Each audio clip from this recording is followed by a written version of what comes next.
So we have in lane 2 from Marist College, Oscar Spirit and Riley Elliott. In lane 3 from Radford College, Tom Wiseman and Connor Kruger.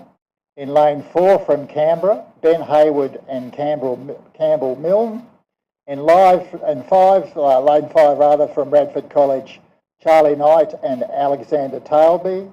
And in lane 6 from Radford College, Lincoln Uren and Benjamin Beswick.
And as I approach 500 metres left to run in race 51, the first race of today, which is heat 1 of the men's championship grade C singles double sculls, it seems that Marist College still in with a fight for the race in lane 2. That's Oscar Sperritt and Riley Elliott. I think the Canberra crew in lane 4 of Ben Hayward and Campbell Milne might be the crew that's in the lead, and certainly fighting with Marist College.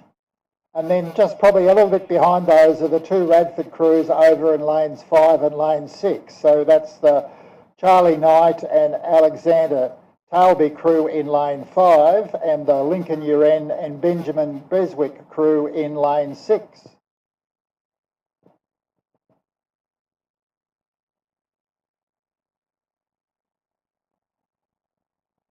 The leading crews are now approaching 250 metres to go. And certainly the main battle seems to be Marist 1 in lane 2 and Canberra in lane 4. With the two Bradford crews over in 5 and 6 certainly keeping them honest.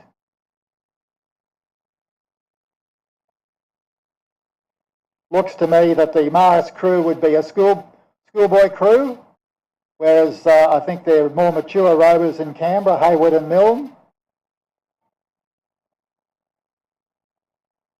The Radford crew in lane 5 has lifted, Knight and Talby, and are certainly looking to come in at the finish, and similarly Uren and Beswick in lane 6 are fighting as well.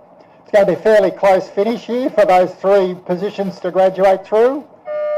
The Canberra crew is certainly first, from the Radford crew in lane 6, and then I'd have to have a bit of a look for that third position to progress.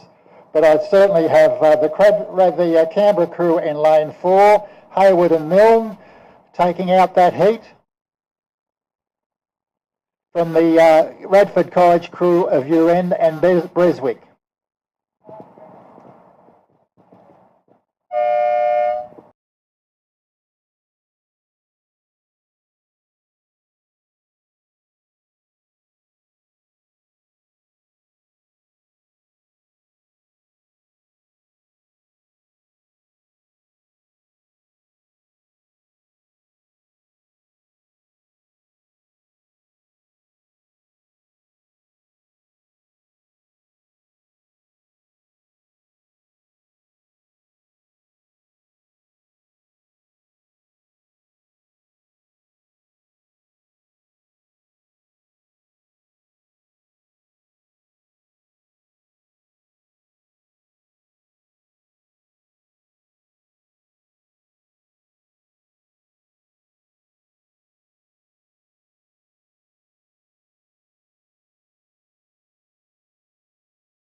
Mountain, Dashel Weir and Oliver Manning. In lane 4 from Marist College, Roland Carter and Riley Dale. In lane 5 from Radford College, Darren Wang and Zi Yong Kui. And in lane 6 from Radford College, William Fraser and Kian Brennan.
Just confirming there are 4 competitors in this race. The Marist College crew is a scratching. So Radford College 3, Via and Barlow in lane 2. Black Mountain, Weir and Manning in lane 3. Radford College's Wang and Kui in lane 5. And Radford College's Fraser and Brennan in lane 6. And the boats are coming through the 500 metre mark. Left to run now, and it looks to be the Black Mountain crew of Weir and Manning who have a lead over the rest of the field. I think it might be the Radford College crew over in lane 6, Fraser and Brennan, who are probably in second spot. And then a battle, I think, for the third spot between the Radford College 3 crew in lane 2 of Via and Barlow and the Radford College 4 crew in lane 5 of Wang and Kui.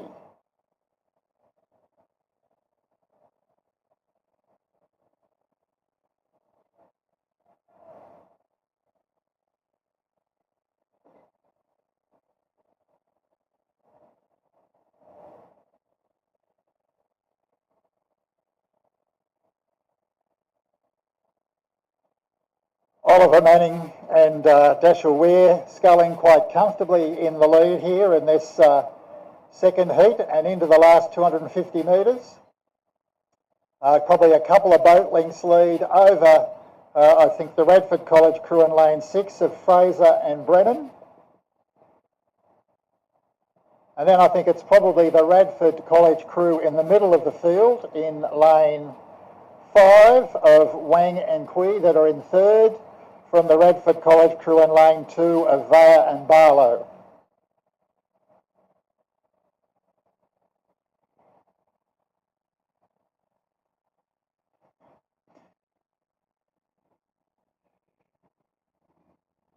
But certainly about to cross the line in first place, Black Mountain crew of Dashiell Weir and Oliver Manning. In second will be the Radford College crew in lane 6 of Fraser and Brennan. From the Radford College crew in lane 5 of Wang and Kui. And then rounding out the finishes is the lane 2 crew from Radford College of Via and Barlow. So I think there are 3 crews to progress through the final from that heat. Black Mountain's Weir and Manning, Radford College's Wang and Kui, and Radford College's Fraser and Brennan.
The next race on the program is the Women's Championship Grade D Single Sculls. This is a race over 1,000 metres and has 2 heats, with the first 3 finalists progressing through to the first 3 place getters progressing through to the final. In race 55, which is heat 1, we have in lane 1 from Radford College, Annalise Steele. In lane 2 from Radford College, Keisha Woodburn. In lane 3 from ANU, Rebecca Hoffman. In lane 4 from Radford College, Catherine Austin. In lane 5 from Radford College, Wenny Howe. In lane 6 from Radford College, Lara Ward. And in lane 7 from Radford, Amelia Egan. That should be Emily Egan, I'm sorry. So 7 starters in this first heat, over 1,000 metres, Women's Championship Grade D Single Sculls.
And I've just had a check on the Rowing ACT website, and the live stream's up and running.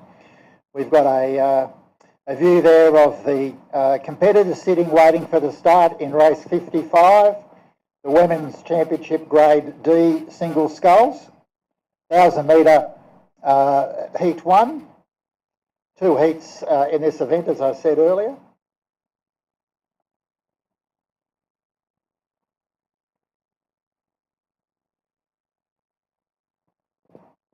Quite a strong showing from Radford across this event, with the majority of the competitors from Radford, although we do have Canberra, ANU and a Black Mountain composite across the 2 heats as well.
And racing's underway for race 55, Women's Championship Grade D single sculls.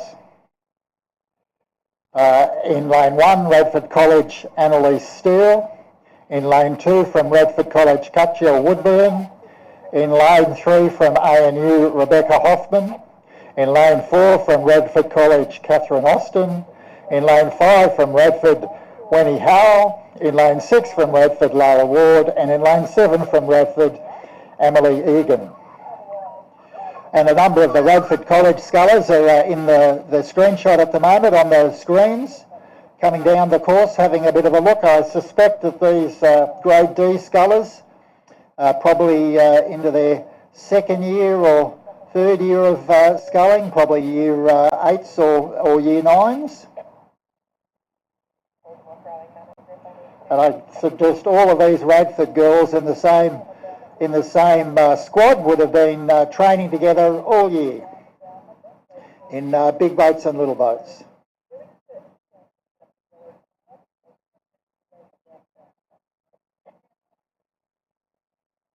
So we're looking at the sculler in lane 5 there, Winnie Howell, as they're going past Western Park. That's the sculler on the screen. It looks to be one sculler ahead of them. Lane 7 coming into view now. That's Emily Egan. And I think it's the lane 4 sculler, Catherine Austin, also that's in the view. The unique sculler in this group from ANU, Rebecca Hoffman, non-Radford, coached by Edwin Brown.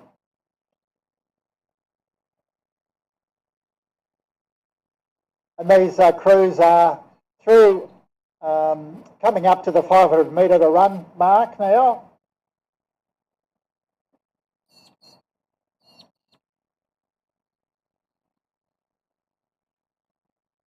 And it looks to be the ANU sculler, Rebecca Hoffman, who has a lead. Then probably the 2 Radford College scullers in 4 and 5, so that's Austin and Lau, probably in 2nd and 3rd. Although over in lane 7, Egan also is quite competitive in this heat. And probably the 2 scullers in lanes 1 and 2, Steele and Woodburn, probably with a little bit more work to do before the finish line.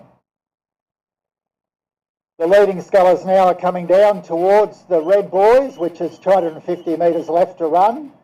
And the lead continues to sit with Hoffman from ANU.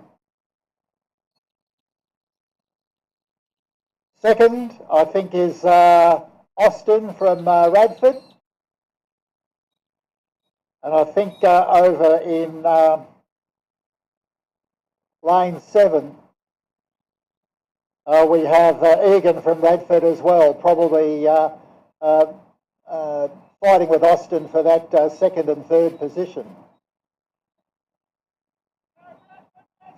Again, I think Hoffman would probably be from ANU a little bit older than the other scullers in this group.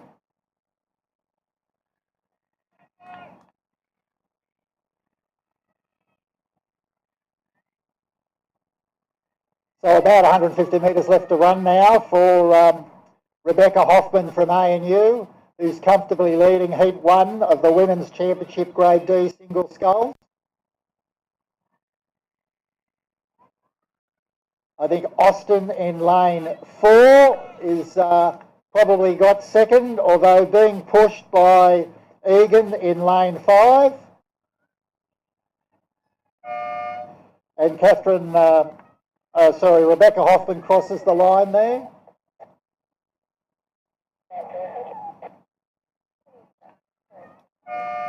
Second goes to Austin from Radford.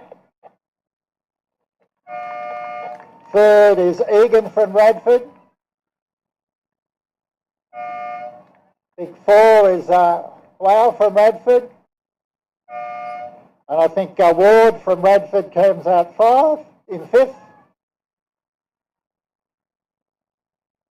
And then rounding out the finishes, we'll have Annalise Steele from Radford. And Woodburn from Radford in lane 2.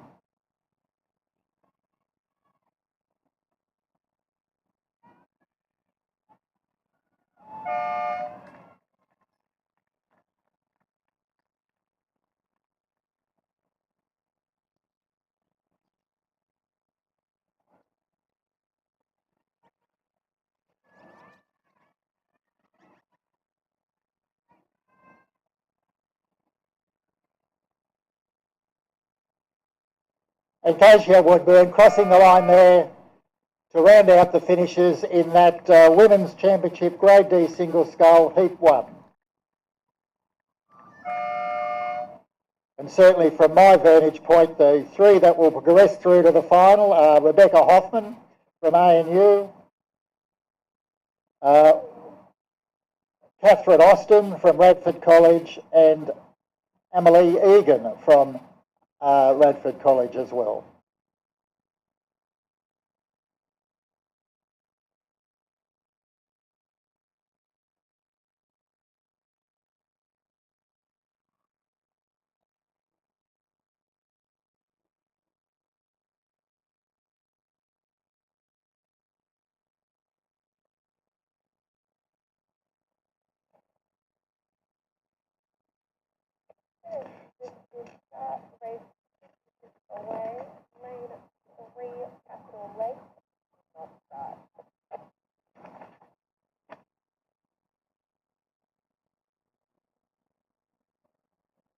So we've got Heat 2 underway at the moment of the Women's Championship Grade D single sculls.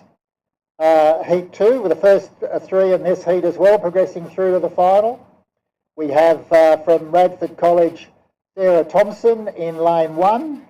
From Radford College, Ashley Ward in lane 2. The Capital Lakes sculler in lane 3 is a did not start. In lane 4 from Radford College, Isabel Pragasam. And lane 5 from Radford College, Natalie Costanzo. And in lane 6 from Radford College, Estella Q.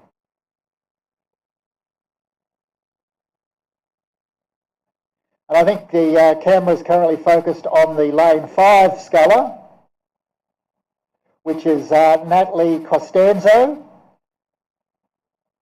And it looks over in the background, you can see the lane 1 sculler, Sarah Thompson.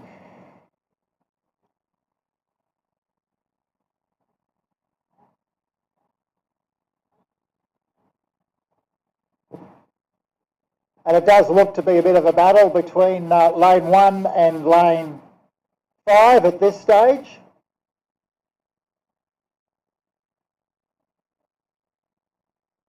As these scullers approach the halfway point in this race, 500 metres left to run.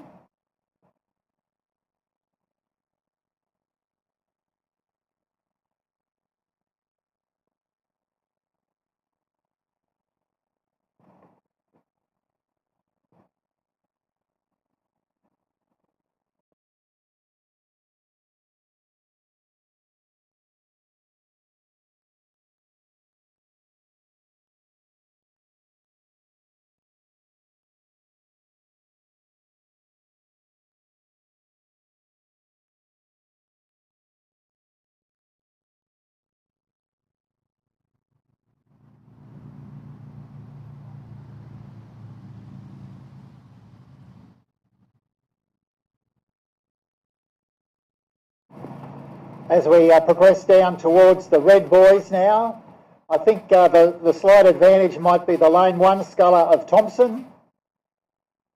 Certainly the closest competitor to her is the lane 5 sculler of Costanzo.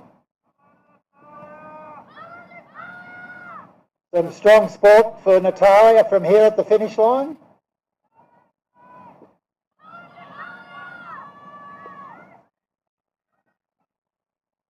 The first three finishers in this heat progressing. That third spot, it's a bit of a battle between Ashley Ward from Radford College and Estella Fu from Radford College as well. And I think they'll be battling it out for that third spot and progressing to the final. But we've got about 150 metres left to run now in this heat of the Women's Championship Grade D single sculls, Heat 2, race 56. And I still think that the battle for the first two spots is between Thompson in lane 1 and Costanzo in lane 5. And Costanzo may have lifted a bit towards the finish. They both should comfortably progress through to the final. And I think it ended up being Thompson first, from Costanzo second.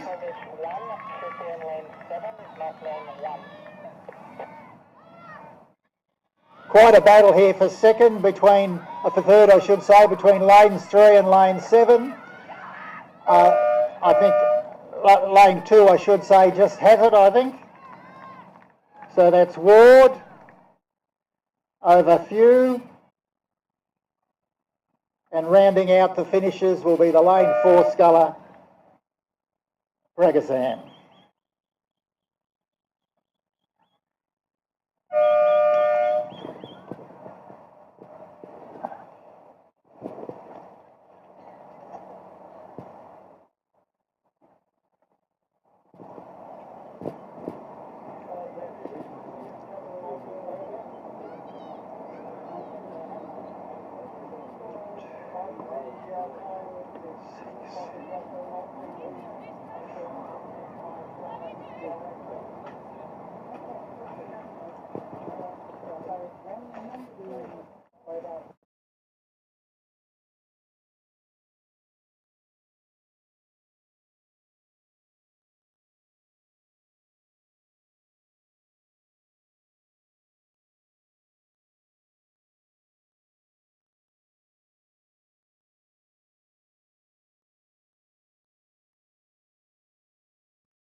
So just recapping that race 56, Women's Championship Grade D Single Sculls, Heat 2.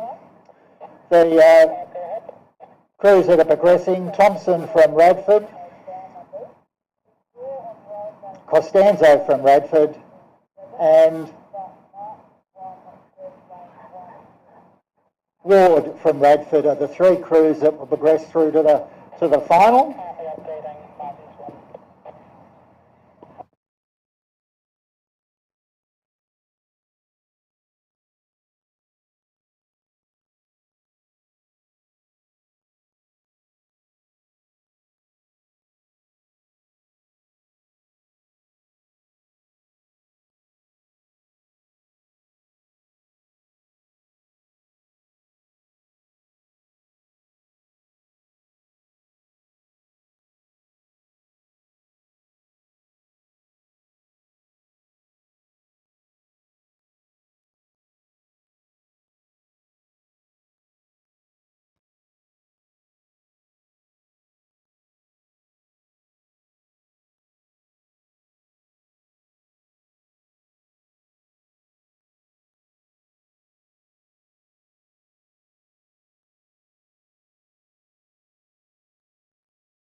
The next race is the Men's Championship Grade C Double Sculls Final, race 58 in the program, and it's scheduled to start at 8:19. We're expecting the following competitors in this event. From Radford College in Lane 2, Lincoln Uren and Benjamin Beswick. Canberra in Lane 3, Ben Hayward and Campbell Milne. Lane 4, Black Mountain, Dashel Weir and Oliver Manning. Lane 5, Radford College, William Fraser and Kian Brennan. In Lane 6, from Radford College, Darren Wang and Ziyu Kui. And in Lane 7, from Radford College, Charlie Knight and Alexander Talby.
So race 58 is underway, which is the final of the Men's Championship Grade C Double Sculls.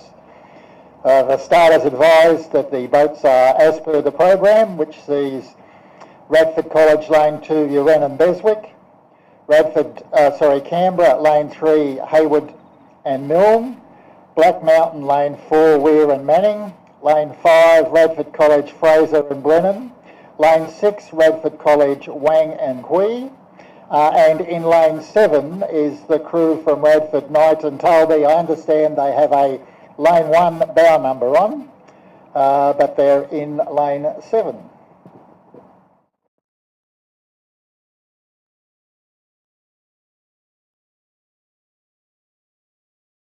The live stream view shows the crews spread across the course. Radford in their predominantly, I guess, maroon zooties. The Canberra dark blue and yellow zooty. There next to the bright red Black Mountain zooties with the red oars.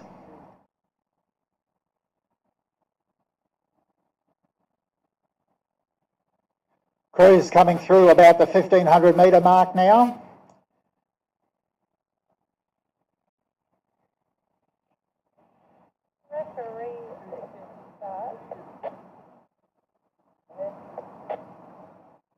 Looking at the ANU crew from race 59,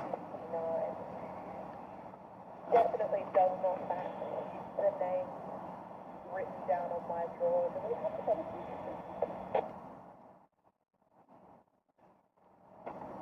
yes, they assume they have not done a substitution.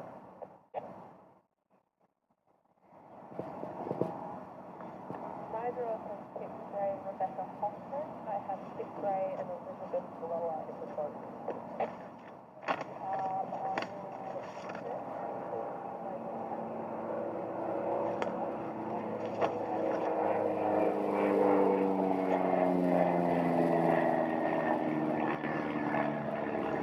As a sporty little RV7 flies over the rowing course on its way back to Canberra Airport, we've got the final of the Men's Championship Grade C double sculls coming down.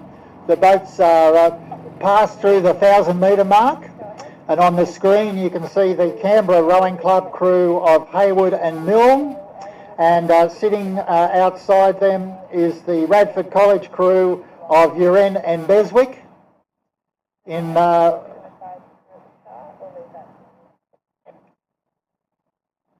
a slight advantage between those two doubles to the Canberra crew, Hayward and Milne, although of course a bit of an angle perspective issue from the camera.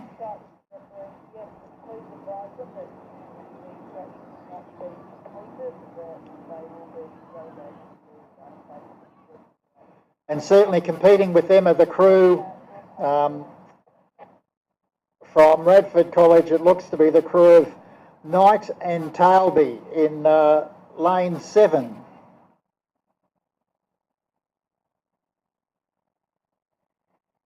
So that's the Radford College 1 crew, which I assume is probably the first seeded crew in that Radford College squad.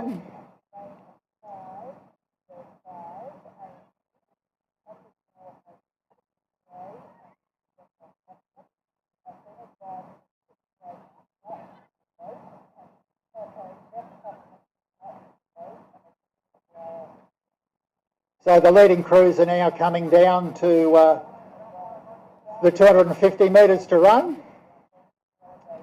And we can see here that it's certainly the Canberra crew, Hayward and Milne, that are in the lead in lane 3.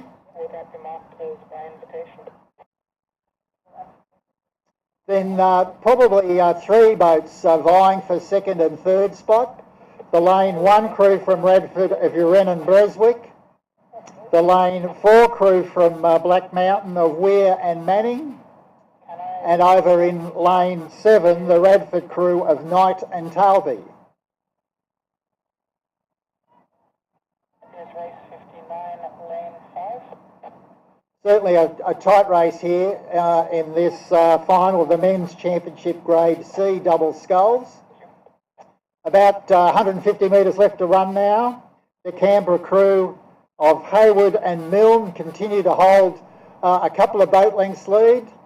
I think second spot now is that lane 2 crew from Radford College. of Uren and Breswick.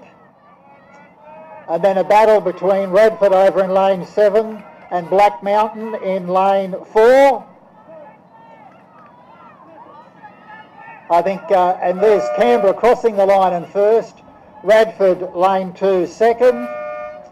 I think it's going to be Radford lane 7 in almost a dead heat with Black Mountain, so we'll have to have a look at that.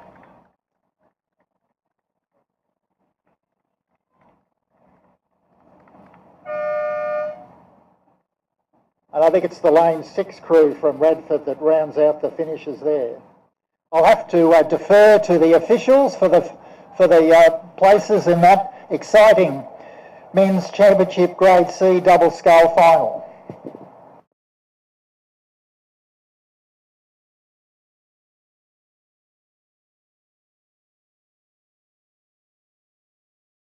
What happened there? Did you just say there's a 7 coming down?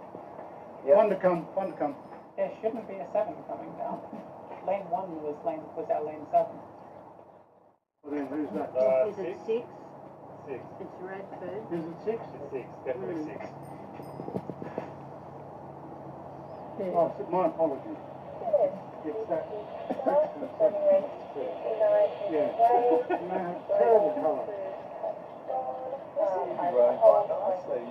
It's slow, but they might have thought a horrible crowd. Thank you. What was it? That's 6. 3, 2, 4, 1. Lane 1 Yeah. was in lane 7. Is that why you're wondering? Yeah, you saw That's it? right, I'm sorry.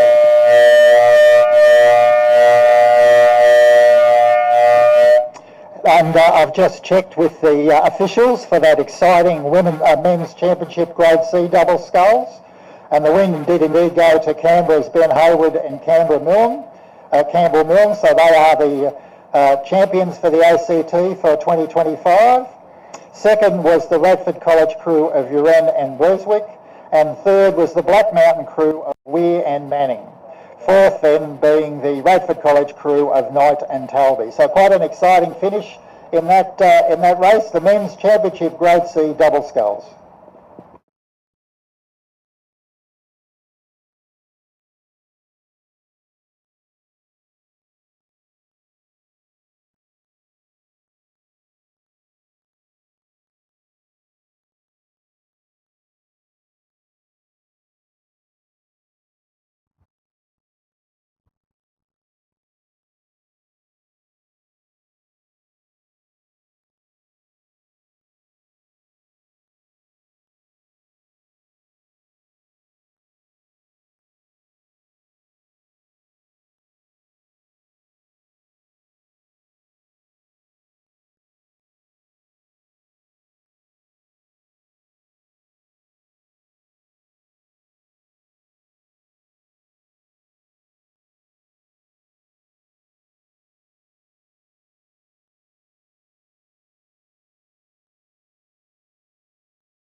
Well, thanks to Lee Gordon for his commentary over the first hour here on day 2 of the 2025 ACT Open Grade and Masters Championships, hosted by the team at Canberra Rowing Club. Our next race coming down is the Women's Championship C double scull, and in lane number 1 from Radford College we have Sophie Fremantle and Gigi Hickey. In lane 2 from Canberra Rowing Club, Jordan Turner and Gabby Pitcock. In lane 4 from Radford, Lara Clues and Rosie Humphreys.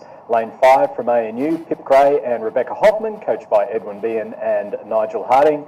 Lane 6 from Radford College, Lucy Mihailovic and Emily Brennan. And Lane 7 from Black Mountain and ANU, Ruby Gray and Ronya Starker-Ashby. And they're coached by Renee Domachen and Nigel Harding.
So we're coming into the final stages now of this Women's Championship C double scull. It is the Radford crew who have the lead at the moment, Lucy Mihailovic and Emily Brennan. They've got themselves a nice Clearwater lead over the ANU crew of Pip Gray, Rebecca Hoffman, and then across in lane number 1, Sophie Fremantle and Gigi Hickey. And then it's a nice little battle between the Black Mountain ANU composite, Ruby Gray and Ronya Starker-Ashby, and then Canberra Rowing Club's Jordan Turner and Gabby Pitcock. That crew in lane number 7, the Black Mountain Composite, in fact, they are starting to push up a little bit on the other crews. They are half of our ACT Interstate Lightweight Women's Quad for the Victoria Cup. That crew of Ruby Gray, Ronya Starker-Ashby, Abby Richards and Alexandra Moylan announced last night. So big congratulations to them and to also all of the ACT Interstate crew members that will be racing on the Sunday at the Australian Rowing Championships down at beautiful Lake Barrington. It is Radford College with the lead though. Lucy Mihailovic and Emily Brennan. Will see them undoubtedly rowing on the Sunday for the finals of the Schoolgirl Quad Sculls, and they're looking very comfortable out in front at the moment. So it is going to be a nice win there for the Radford double. That's Lucy Mihailovic and Emily Brennan. Now coming in behind them will be the ANU crew. We've got Pip Gray and Rebecca Hoffman in that boat. So they're coming up towards the finish line now, and they should get a second place. Third place will go to the Lighty double of Ruby Gray and Ronya Starker-Ashby.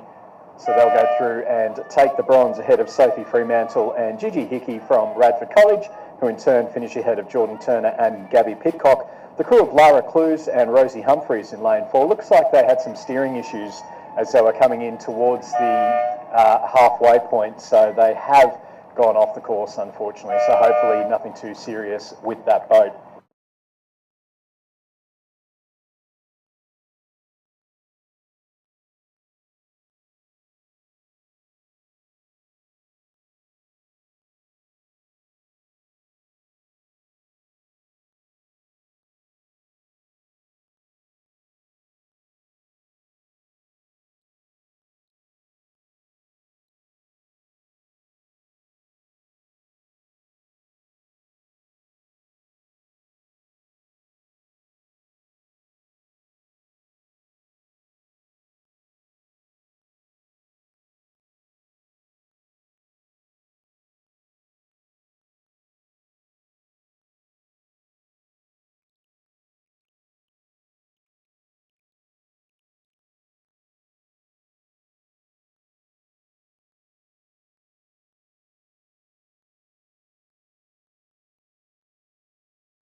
So the first of our crews is underway in race number 60. It's the men's Masters A to M quad sculls. In lane number 2 from Canberra Rowing Club, off go, we have Pat Daverin, Michael College, David Coles and Michael Peetham. So they are a J crew. In lane number 3 of 36 seconds, it is Martin Little, Tom Hayes, Kerry Mummery and Tony Wilkes from Canberra Rowing Club. Lane 4, also of 36 seconds, is David Nash, Stephen Trowell, Richard Martin and Philip Winkworth. In lane 5 from North Shore of 42 seconds, Peter Richards, Andrew Gibson, Mel Gillespie and Nicholas Stevens. Lane 6 from North Shore of 42 seconds, Adam Scobie, Michael Payne, Daniel Bolger and Mark Elliott. And lane 7 from Canberra Rowing Club, Kim Fisher, Hilton Taylor, Chris Raymond and Bernie Lodwick, coached by Kim Fisher. And they are also off 42 seconds. So the big challenge will be for the Canberra Rowing Club crew in lane number 2 to try and hold on to that lead. The 36-second delayed start due to the ages of the crews, and also 42 seconds from the North Shore and Canberra crews. So could be an interesting race coming up in race number 60, the Men's Masters Championship Quad.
So coming up towards the halfway point of the Men's Masters Quad Sculls, and it's still Canberra Rowing Club with that lead in lane number 2. They're off go. The crew from Black Mountain in lane number 4, they had a 36-second delayed start, and they are absolutely flying at the moment. They're coming up fast to that Canberra Rowing Club crew, as are the second Canberra Rowing Club crew, stroked by Tony Wilkes in lane number 3. So it's at the moment Canberra Rowing Club, Black Mountain and Canberra Rowing Club, but I'm expecting Black Mountain to really make a move soon. Over on the far side of the course in lane number 7, we've got the third Canberra Rowing Club crew, stroked by Bernie Lodwick, which are also starting to motor up and make some decent ground. Black Mountain now have hit the lead. The red Zooties and the red oars into the red boys take first place. Canberra Rowing Club in lane 3, they're starting to move up onto Canberra Rowing Club in lane number 2. Are they going to be able to go through and take second? I suspect they will. And then the final Canberra Rowing Club crew over in lane number 7, well, they are absolutely flying at the moment, and now they will start to put Black Mountain under some pressure. We're into the last 150 metres. It's Black Mountain leading by a couple of boat lengths ahead of Canberra Rowing Club lane 3, Canberra Rowing Club lane 1 and Canberra Rowing Club lane 7. But the lane 7 crew are starting to absolutely motor. Are they able to make up the ground? No, we can see Black Mountain just starting to up their rate of striking now into the final stages. So with about 50 metres to go, it is going to be a very strong win for the crew from Black Mountain. That's David Nash, Stephen Trowell, Richard Martin and Philip Winkworth. They'll go through and take the win in the Men's Masters Quad Sculls. Coming through in second place, it'll be the Canberra Rowing Club crew in lane 3. That's Martin Little, Tom Hayes, Kerry Mummery and Tony Wilkes. They'll finish ahead of the CRC crew in lane 7. That's Kim Fisher, Hilton Taylor, Chris Raymond, Bernie Lodwick. And then they'll finish ahead of the Canberra Rowing Club crew in lane 2. That's Pat Daverin, Michael College, David Coles and Michael Peetham. And then our 2 North Shore crews coming up towards the line now. So we've got the North Shore crew of Adam Scobie, Michael Payne, Daniel Bolger and Mark Elliott, who will finish ahead of the North Shore crew of Peter Richards, Andrew Gibson, Mel Gillespie and Nicholas Stevens. Our next race is underway, and it's the Women's Masters Championship A to M pairs. So 3 crews in this race. Lane number 3 from Canberra Rowing Club, we have Kerry Smythe and Emma Southcott. They're off go. In lane 4 from ANU, we have Adair Ferguson and Jackie Williams. They've got a 5-second delayed start. And then in lane 5 from ANU, Sarah Tynan and Deanne Grant, and they've got a 10-second delayed start.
And into the final stages of the Women's Masters Championship pair, and it's a fascinating race coming up. So at the moment, it's the ANU crew that started with a 10-second delay. That's Sarah Tynan and Deanne Grant, who look to have hit the lead ahead of Kerry Smythe and Emma Southcott from Canberra Rowing Club, and then Adair Ferguson and Jackie Williams from ANU. Just in that third spot at the moment, they had a 5-second delayed start over the CRC crew, but they are moving up quite nicely.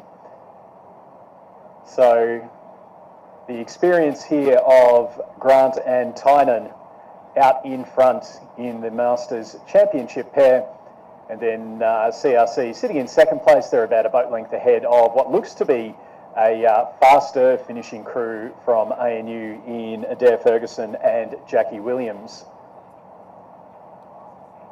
So they're in now to the final 150 metres. It's looking very comfortable out in front for Sarah Tynan and Deanne Grant from ANU, so they're moving across quite nicely. The CRC crew just shortening the strokes up a little bit, and looks like the ANU crew of Adair Ferguson and Jackie Williams may just row through them into the final 100 metres or so. So exciting racing here in the Masters events. When the handicaps work, it's absolutely on point.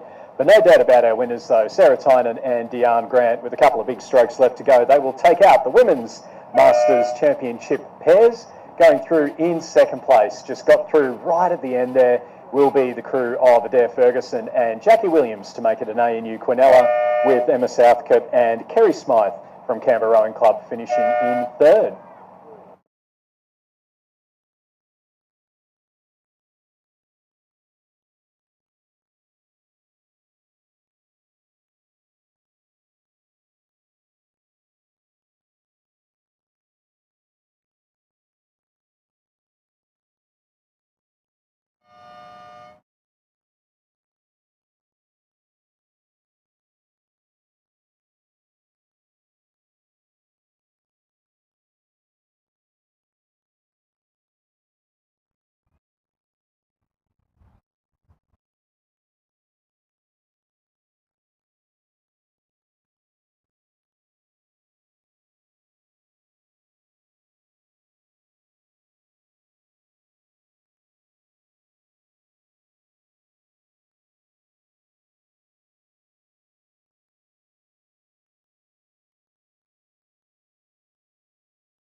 So race number 62 is away. It's the Men's Championship E double sculls. Just the one crew in this race, so it's Stephen Zhao and Ashley Young from ANU. So they'll row through. We had 2 scratchings from Radford College, so they've got themselves a nice easy paddle through to the finish.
So our champions for 2025 in the men's E-grade double sculls, Stephen Zhao and Ashley Young.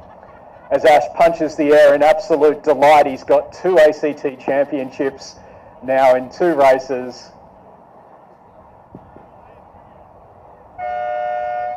So that was the men's championship E double sculls. We move on, get ready for the start of the women's championship E double sculls.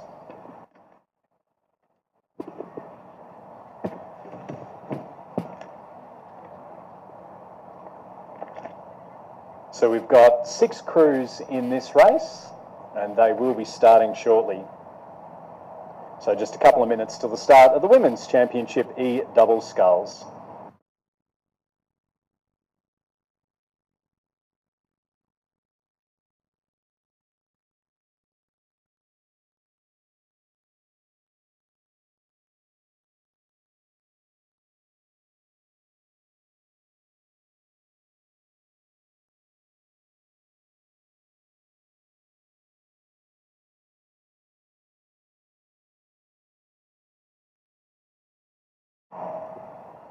While we do have a short break in the program, a big thank you to Darryl Ninham and his team. We've got the boat racks over at Western Park that are being used at this regatta and also at the Head of the Lake and ACT Junior Championships a couple of weeks ago. So it's great to have that permanent, those permanent facilities down at Western Park.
So the women's E double scull final is underway. Lane 2 from Jindabyne Rowing Club. We have Morven Grant and Pip Bolbeck. In lane 3 from ANU, Caitlin Grant and Carly Netherway, coached by Edwin Behan. In lane 4 from Jindabyne, Sarah Ann Evans and Lauren Sewell. In lane 5 from Radford College, Pippa Harmon and Millie Mann. Lane 6 from Black Mountain, Georgina Wiley and Hannah Nelson. And in lane 7 from ANU, Madeline Holm and Jacinta Essam, coached by Elizabeth Blower, Erin Chadban and Nick Hunter.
Into the final 250 metres, the Women's Championship E double scull, and it does look like we've got ANU in the lead ahead of Radford College, and then back a little bit further, the second ANU crew in third, and then Black Mountain sitting in fourth. So our two Jindabyne crews look like they're out of this one. So it's Caitlin Grant and Carly Netherway from ANU have the lead. They are being pushed though by Pippa Harmon and Millie Mann into the final stages now. And then over on the far side of the course, Madeline Holm and Jacinta Essam from ANU. So here come the Radford College crew. We're in now to the final 150 metres. ANU have led from the start, but we're seeing the sprint coming here from Radford College. Have they got it in them to be able to go through? I suggest they are. They're definitely moving quicker than Carly and Caitlin from ANU, who themselves have just started to up that rating now. So it's Radford College and ANU. We're talking some big points on the line here for the overall premiership for 2024-25. It's ANU and Radford. Grant and Netherway against Harmon and Mann. They're in now to the final 50 metres or so, and it's exciting finish coming up here. ANU still with the bad ball out in front. You can hear the Radford crowd absolutely trying to get them home, but it is going to be an ACT championship for Carly Netherway and Caitlin Grant. They've finished by a boat length ahead of Pippa Harmon and Millie Mann. That was a fantastic race towards the line there. It does look like the ANU crew in lane number 7 had an issue, so it will be Black Mountains, Georgina Wiley and Hannah Nelson who'll finish with the 3rd place, and then Madeline Holm and Jacinta Essen from ANU will finish in 4th. So a fantastic race there in the women's double sculls.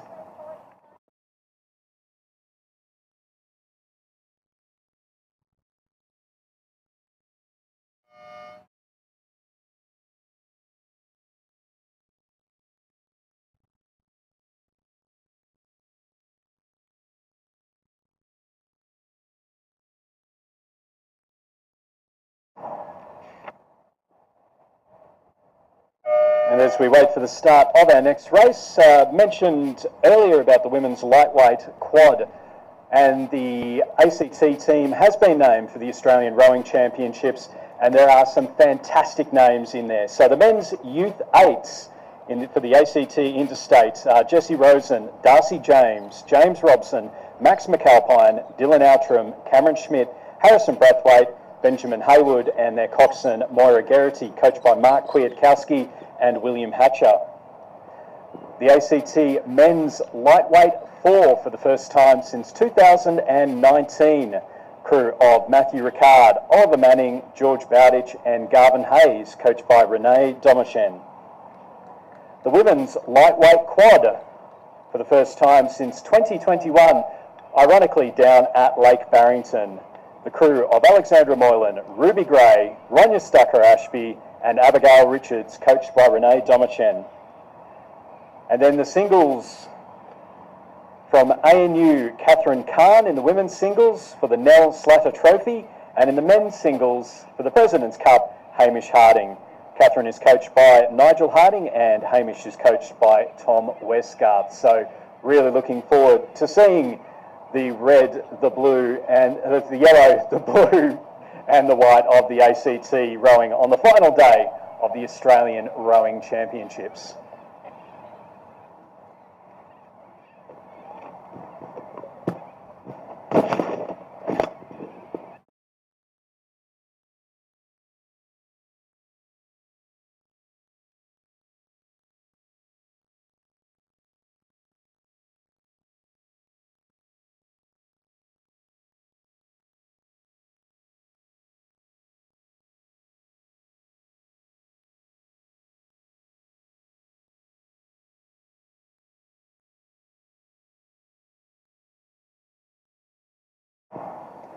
So we're underway in race number 64. It's the men's championship D singles sculls. Lane 1 from Darramarlin, Felix Pentoni. In lane 2 from Radford College, Victor Cumston. In lane 3 from Black Mountain, Christopher Smith. Lane 5 from Arana, Ravi Vada. And lane 6 from Canberra Rowing Club, Joshua McGuinness, coached by Mark Kwiatkowski.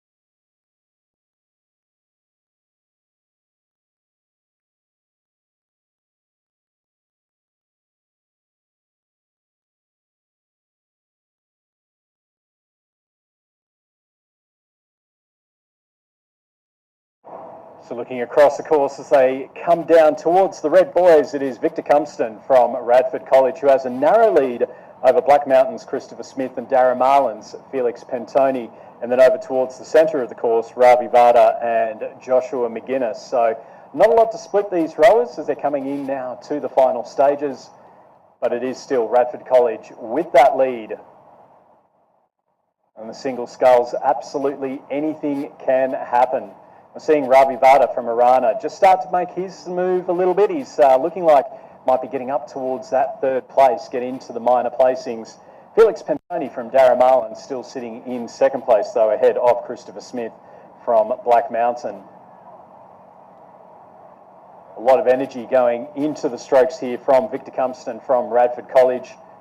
Some good lean back, and you can see he's really trying to put that pressure on as much as possible. Ravi Vada from Arana, now he's starting to make a little bit of a move. He's moved up into second place, and he'll be looking to try and go through and to pinch a win in the final 150 metres or so. Next to him, we've got Joshua McGuinness from Canberra Rowing Club.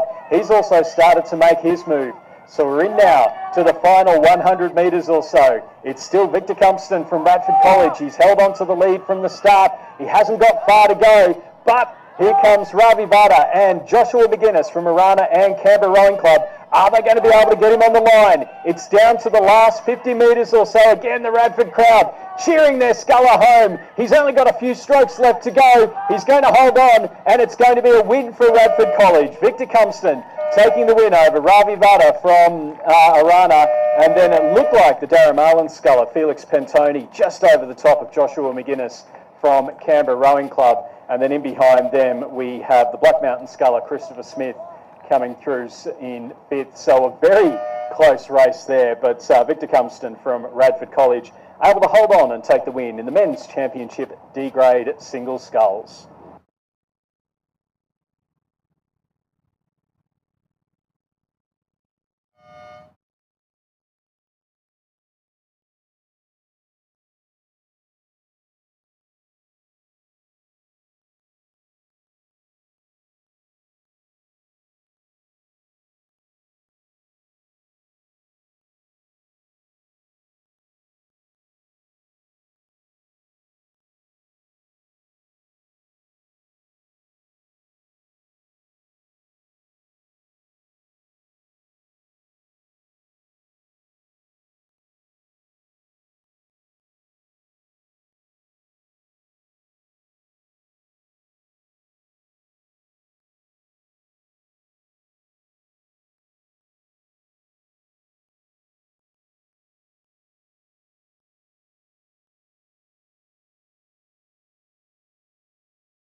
So we are now underway in the race number 65. It's the final of the Women's Championship D single sculls.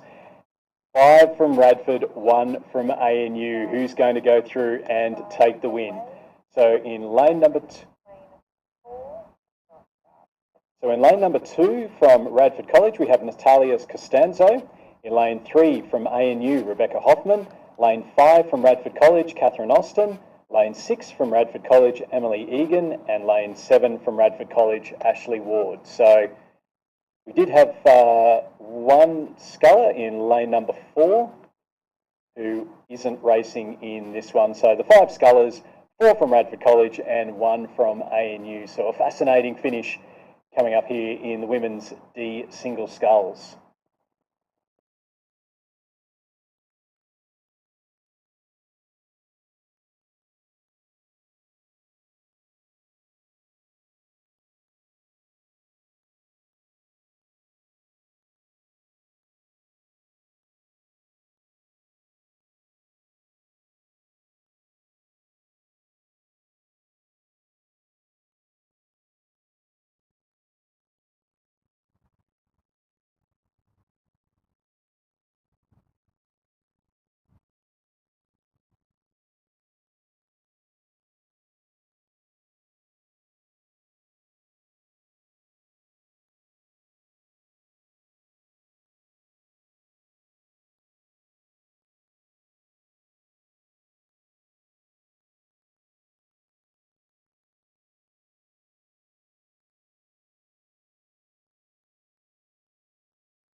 As we come up past the halfway point, it does look to be Rebecca Hoffman from ANU who's sitting in the lead at the moment. She's been pushed and pushed hard though. Over on her right-hand side, Natalia Costanzo from Radford College sitting in second place, and then across to Catherine Austin, Emily Egan and Ashley Ward. So through the heats, into the final, and Rebecca Hoffman with the lead at the moment. But over the last month or so, these Radford Scullers have had the Head of the Lake, they've had the ACT Junior Championships, they've also had the Head of the River, Schoolgirls Head of the River up in Sydney last weekend. So they've had some really good racing over the last few weeks. And will that pay off for them as they come up towards the final stages of the final day of the 2024-25 Rowing ACT Regatta season? Cheers from the Radford supporters off on the banks down here at the finish line. It is Rebecca Hoffman with the lead though. She's into the red boys now for the final 250 metres. Natalia Costanzo sitting in second place, and then not a lot to pick between third, fourth and fifth. Ashley Ward ahead of Catherine Austin and Emily Egan in that battle for the bronze. A big push coming here from Ashley Ward over on the far side of the course. Out in front with 150 metres to go, it is Rebecca Hoffman still with that lead, and it's extended out to some nice clear water ahead of Natalia Costanzo, who might just be starting to tire a little bit into the final stages. Rebecca Hoffman, former gymnast, now rowing with ANU after learning to row a couple of years ago, and she's extending that lead out now through the final stages. Really starting to push through. Natalia's found a second wind. She's looking to hold out Ashley Ward for the silver. Out in front though, it is going to be a win for the three blue stripes of ANU. Rebecca Hoffman taking the W in the women's D single sculls. Natalia Costanzo will go through. She'll hold on to take the silver medal. And then coming through in bronze, it's going to be Catherine Austin, who motored through over the final stages. There was a big push from Ashley Ward. She'll finish in fourth, but unfortunately not able to hold on through the final 100 metres or so. And then fifth place going to Emily Egan, also from Radford College.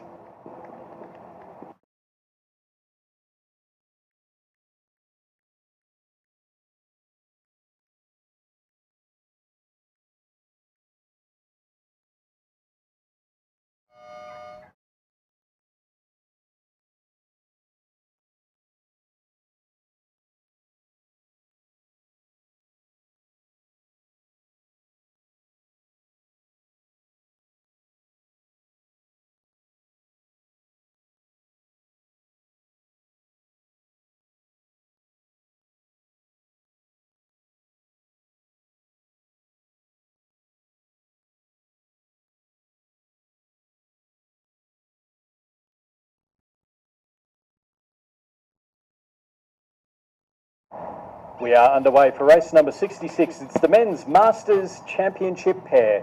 In lane 3 from Black Mountain, we have Nick Austin and Paul Williams.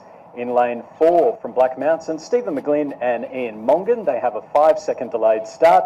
And then the ADF Capital Lakes composite of Jeffrey Squire from Capital Lakes and Richard Green from ADF Rowing. And they are also with a 5-second delayed start.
And a great race coming here in the men's Masters Championship pair. So Nick Austin and Paul Williams, they had a 5-second head start over the remaining crews.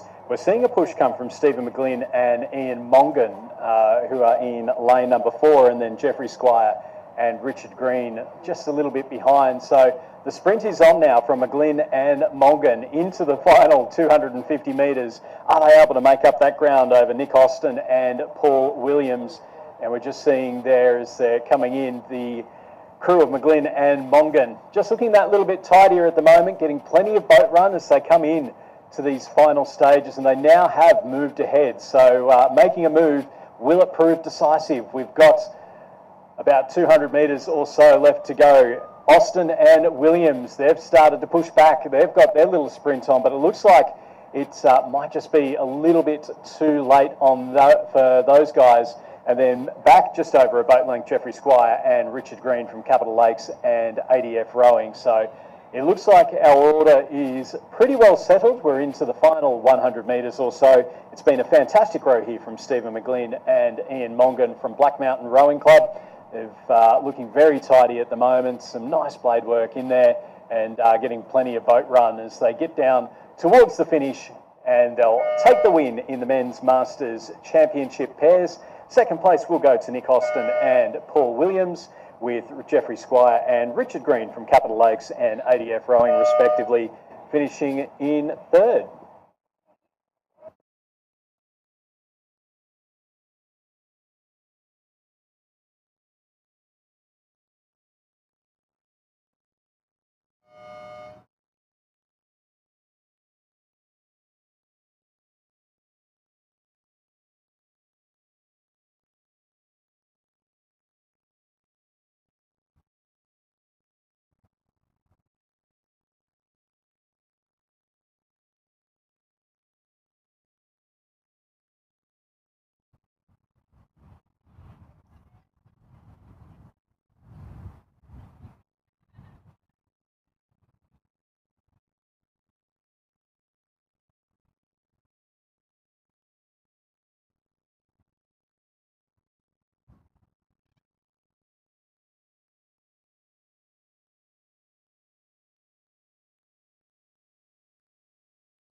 We're underway in race number 67. It's the Women's Masters Championship A to D Quad Sculls.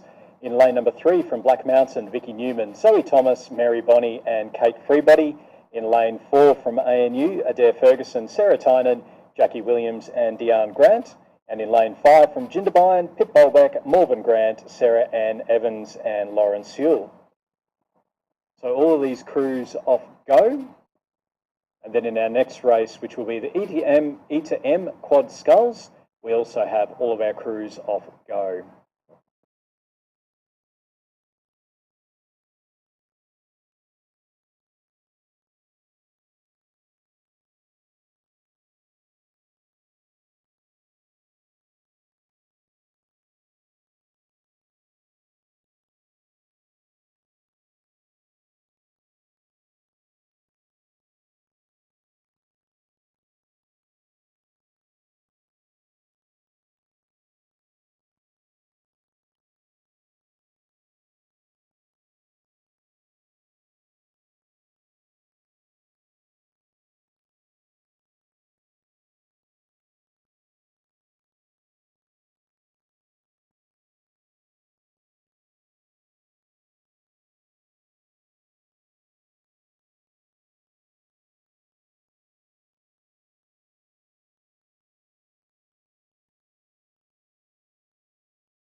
So as the leading crew heads up towards the 250 metres, it is ANU with the strong lead over Jindabyne and then back to Black Mountain.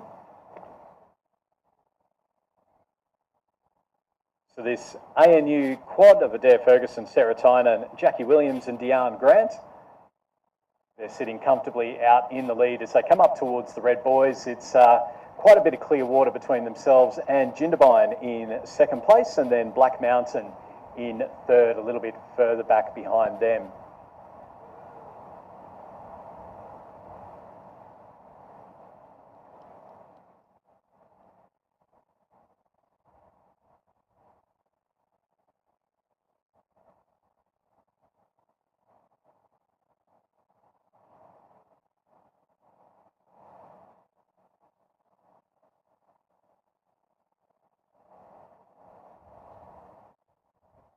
So ANU looking comfortable out in front. Jindabyne still sitting in second, and then Black Mountain in third. It's a very well credentialed ANU crew. Everyone in that crew competing in the interstate regatta over the years. And Adair Ferguson with the win in the World Championship in the lightweight women's single sculls back in the mid-80s. So it'll be a win there for ANU in the Women's Masters A to D quad sculls. Finishing with some nice clear water ahead of Jindabyne's Pip Bolbeck, Morven Grant, Sarah Ann Evans and Lauren Sewell. And then they'll finish ahead of Vicky Newman, Zoe Thomas, Mary Bonney and Kate Freebody.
So as we come in now to the final couple of hours of the 2024-25 Rowing ACT Regatta season, the wind's just picking up a little bit. We are expecting some strong winds, particularly after 12 o'clock or so, so it will make conditions just that little bit trickier, particularly down at the start of the 1800 if that wind's blowing across from the west. We're underway in race number 68. It's the Women's Masters E to M quad sculls. In lane number 3 from Black Mountain, Cecilia Young, Mary Quilty, Colleen Chapman and Yvonne Poles. In lane 4 from Canberra Rowing Club, Judy Schneider, Leslie Ciccarelli, Susan Wern and Leslie Dowling. In lane 5 from Black Mountain, Leslie Hodgson, Jane Clues, Pamela Nash and Jeanette Gasson. And lane 6 from Canberra Rowing Club, Valerie Hush, Stephanie McAdam, Julie Rice and Amanda Bryan.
So our leading crew's through halfway and coming now to the Red Boys for 250 metres to go.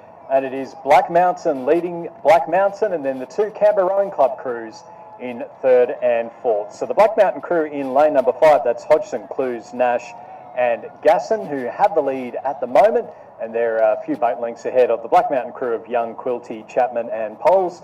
And then they're probably just over a boat length ahead now of the Canberra Rowing Club crew in lane 4. That's Schneider, Ciccarelli, Wern and Dowling. And then the second Canberra Rowing Club crew of Hush, McAdam, Rice and Bryan in 4th place. So again, a very experienced and very well credentialed Black Mountain crew out in the leads. Jane Clues and Pamela Nash, part of the ACT Interstate Quad at the Australian Masters Rowing Championships at the Sydney International Regatta Centre back in 2023, where I believe they won silver in that event. So looking to do well again with the Masters Championships being held back in Sydney for 2025, and that is towards the end of May. We've certainly got plenty of space over the second Black Mountain crew, and then again some clear water back to the first of the Canberra Rowing Club crews, and then back again to the second Canberra Rowing Club crew. So with a couple of big strokes left to go, it will be Black Mountain's Leslie Hodgson, Jane Clues, Pamela Nash and Jeanette Gasson who'll take the win in the Women's Masters E2M Quad Sculls. Second place, it'll be a Black Mountain Quinella, Cecilia Young, Mary Quilty, Colleen Chapman and Yvonne Poles with the second place and silver medal. And then the bronze will go to the Canberra Rowing Club crew of Judy Schneider, Leslie Ciccarelli, Susan Wern and Leslie Dowling, and they'll finish ahead of the second Canberra Rowing Club crew of Valerie Hush, Stephanie McAdam, Julie Rice and Amanda Bryan. Be a short few minutes break in the program before we head down to the 1800 metre start for the Men's Open Championship Coxless 4 for the Banjo Cup. Looking forward to this one, should be a fantastic race.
So race number 69 is underway, and it is the Men's Open Championship coxless fours for the Banjo Cup. In lane number 2 from ANU, we have Tom Carlisle, William Cusack, Harry Willis, Samuel Harrop, coached by Deanne Grant. In lane 3 from Canberra Rowing Club, Cara Grushkowiak, James Waldesy, William Legg and Nicholas Barnier. In lane 4 from Canberra Grammar, Ethan Murphy, Benjamin McGregor, Cameron Schmidt, Alexander Griffiths, coached by Scott Chesterton. In lane 5, it is the ACT Men's Lightweight 4, so representing Black Mountain and Canberra Rowing Club today, Garvin Hayes, Oliver Manning, George Bowditch and Matthew Ricard. And then in lane 6 from Canberra Grammar, Lucas McLean, Magnus Dafter, Nicholas Vandervolt and Marcus Tremopoulos, and again coached by Scott Chesterton.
So our crew is well and truly underway, and there's plenty of storylines in this particular race. So the Canberra Grammar crews in lanes 4 and lane 6, they were racing against each other in the schoolboy coxed fours up at the head of the river last weekend. They haven't had that much in the way of competition in the coxed fours. They'll be rowing together in the 8s later on today, but they'll also be rowing in the schoolboy 8s down at the Australian Rowing Championships next week, in the next couple of weeks, down at Lake Barrington. So it'll be interesting to see how those crews go. We've got the ACT men's lightweight crew, that's Hayes, Manning, Bowditch and Ricard. They're in lane number 5, so again, a chance to see how that crew goes coming down the course. The veterans crew from Canberra Rowing Club, Grushkowiak, Waldesy, Legg and Barnier, again, all very experienced rowers. They'll be looking to make their mark in through the final stages, and then the ANU crew of Carlisle, Cusack, Willis and Harrop will be looking to show their credentials here in the fours. As they're coming down towards the 500 metres to go, it is going to be a fascinating race going on here. So it's the crews in the middle of the course. It looks like Canberra Grammar, who have the lead at the moment over the Black Mountain Composite, and then the Canberra Grammar 2 crew, not much behind them, the Canberra Rowing Club and ANU crews in lanes 3 and 2. So Canberra Grammar, that's the 1 crew of Murphy, McGregor, Schmidt and Griffiths with that lead at the moment. Coming in to the 500 metres, the Black Mountain Composite sitting in 2nd place. Remember, they are a lightweight crew, they are a younger crew, and we are seeing with the lightweight events being removed from the Olympics, a number of these lightweight crews that are in the interstate, in the Penrith Cup, for the Australian Rowing Championships do have a lot of younger rowers, so there are opportunities available, and again it's a race I'm very much looking forward to down in Tassie. Canberra Grammar in 1st, Black Mountain Canberra Composite in 2nd, then we've got the Canberra Rowing Club crew in 3rd place ahead of the Canberra Grammar 2 crew and ANU at either side. So it's a nice arrow coming down the course. And again, later on today, we've got the 6 8s coming down the course for the final race of the regatta, including 2 crews from St Ignatius Riverview, who would, one of which would have to be one of the favourites for the Barrington Cup in the schoolboy 8s. Canberra Grammar with that lead. Are they going to go through and take the Banjo Cup for 2025? They have themselves a clear water over the lightweight crew from Black Mountain and Canberra Rowing Club. And then the Canberra Grammar 2 crew looking like they're starting to make a little bit of a move on the Canberra Rowing Club crew in lane number 3, and then ANU just a little ways off the pace coming into the final stages. The wind now starting to blow across from the west, so at the start of the 1800 and at the end is where that's really going to come into effect. It doesn't look like it's bothering Canberra Grammar School though. This crew of Ethan Murphy, Benjamin McGregor, Cameron Schmidt and Alexander Griffiths, they've led from the start. They've got themselves about 3 boat lengths ahead of the Black Mountain Canberra Composite, which again we'll see rowing in ACT colours in the Penrith Cup. Canberra Grammar 2, have they done enough to get over Canberra Rowing Club? And then ANU a little bit off the pace, but it is going to be a strong start to finish win for the Canberra Grammar 1 crew. Murphy, McGregor, Schmidt and Griffiths, they'll take the win and the Banjo Cup for 2025 ahead of the lightweight crew from Canberra and Black Mountain. That is Hayes, Manning, Bowditch and Ricard. Coming through in 3rd place, it will be the Canberra Rowing Club crew of Grishkoviak, Waldersee, Legg and Barnier, taking the bronze ahead of the Canberra Grammar 2 crew of McLean, Dafta, Vandervolt, Tremopoulos, with ANU's Carlisle, Cusack, Willis and Harrop will finish in 5th place.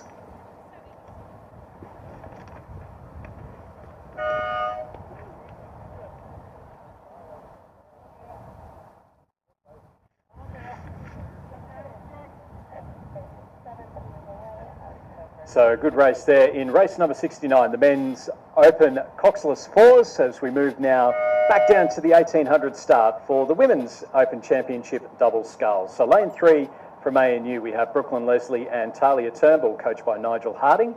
In lane 4 from Black Mountain, Abby Richards and Ronya Stacker-Ashby, coached by Renee Domashen. In lane 5 from ANU, Hannah Tippett and Laura Kelly, coached by Nigel Harding.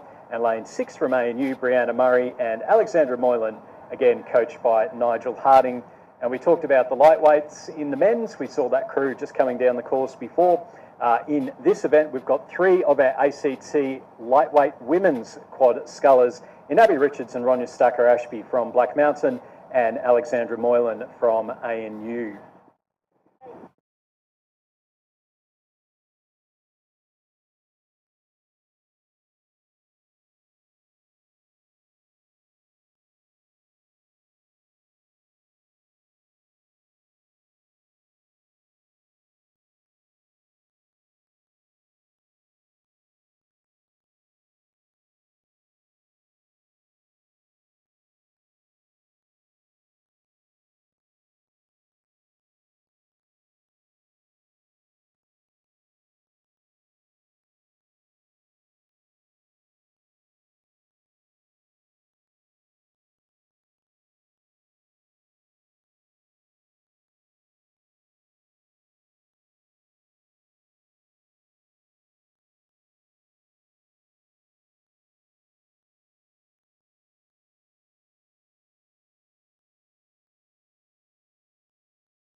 Our crew's now coming up to the 500 metre mark, and we just saw on the live stream there the crew of Hannah Tippett and Laura Kelly moving very quickly up in lane number 5. They're ahead of Brooklyn Leslie and Talia Turnbull in lane number 3, and then back a little bit further, Brie Murray and Alex Moylan in lane 6, and then Abby Richards and Ronya Stacker-Ashby from Black Mountain in lane number 4.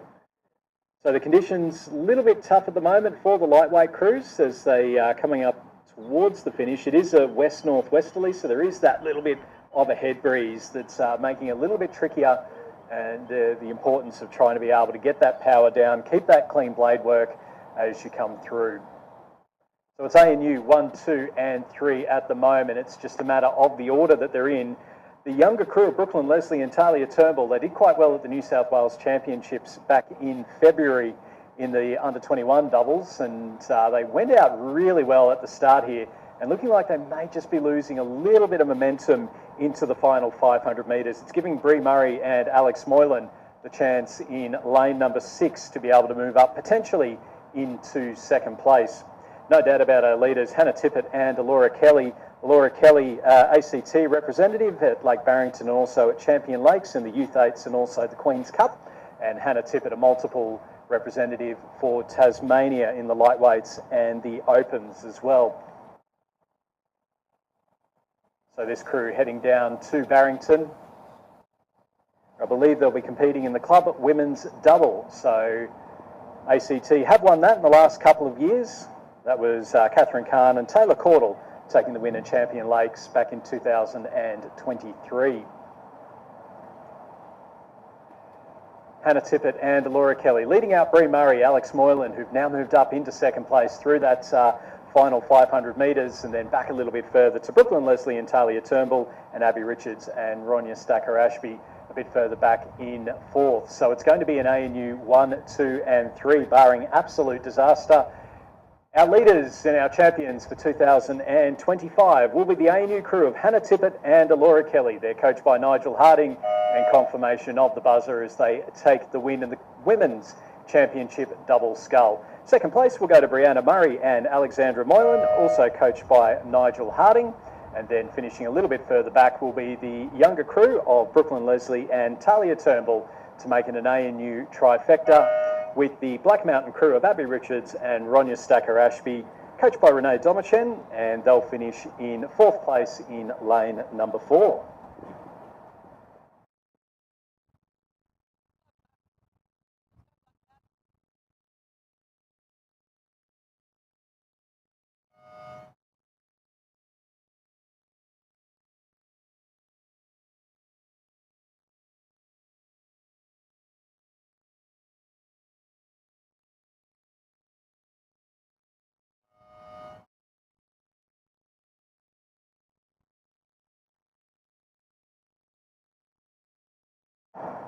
So our final race of the morning session coming up, and it's the men's and women's C8. So we've got 2 entries in the women's 8s and then just the 1 entry in the men's 8s.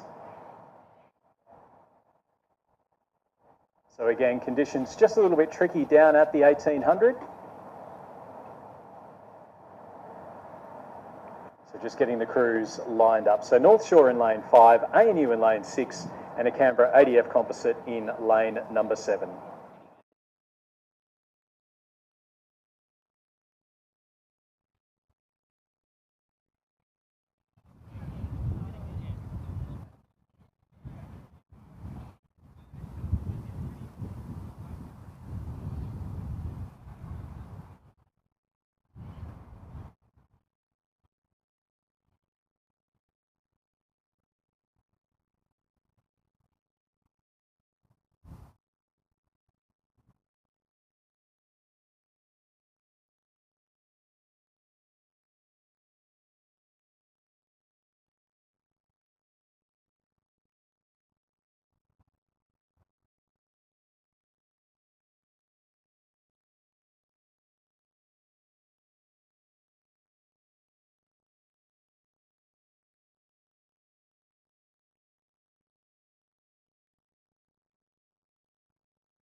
So our crew's underway for race number 71. It's the men's and women's C coxed eights.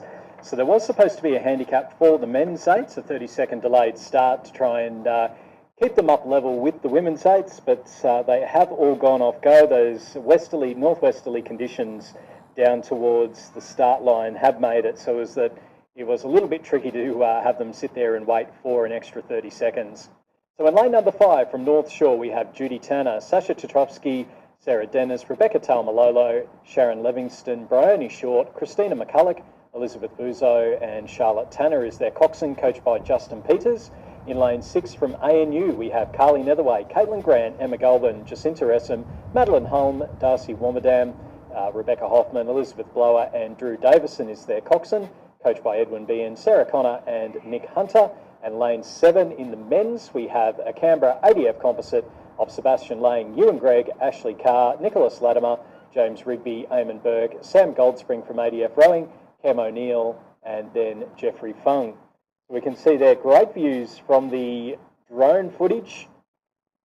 And you can see there that the men's crew, as you would expect, out in front at the moment. And then it's a nice little battle going on between the two women's crews. So ANU in the middle there, they've got themselves about a boat length ahead of the North Shore crew over in lane number 5 on the right-hand side, as we can see there, looking down towards the southern edge of Canberra. And once again, the nation's capital looking an absolute treat on this beautiful autumn morning. So this is the final race of the first session. It's day number 2 of the ACT Open Grade and Masters Championships, hosted by Canberra Rowing Club. And a big thank you to all the volunteers from Canberra Rowing Club here at the finish down at Western Park, making sure that the regatta runs as smoothly as it can. Also a big thank you to the staff at Rowing ACT, Sarah Davern and Riley Taylor. They do an absolute mountain of work throughout the season, trying to put the regattas together, making sure everything's organised, taking queries from everyone. I can speak from personal experience. It is not an easy job, and they certainly get in, do their best and make it so as that these regattas go from strength to strength. So Canberra Rowing Club still with that lead ahead of ANU and North Shore. So we'd expect to see the men's crew to head out. They are the only one in their event, so it's very much a row over for them. But the battle for the women's eights will be absolutely fascinating. So we'll see them. You can see Canberra Rowing Club ADF composite in the front of the screen for the people watching on the big screen, and on the live stream back at home or in their sheds. And then ANU in the middle and North Shore just off to the right-hand side as the flotilla of BRO boats go up in behind them. It's the lunch break at the end of this race, so the BRO boats definitely eager to get down towards the finish and get themselves down for a feed. A short break in the program before we head on to the second part of racing for the day, the final hour or so. So Canberra Rowing Club and the Canberra ADF composite out in front in the men's, and then in the women's it's ANU leading out the North Shore. They're in now past the halfway mark.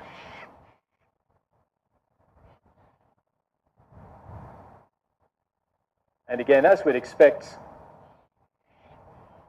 the Canberra men's 8 leading out the 2 women's crews.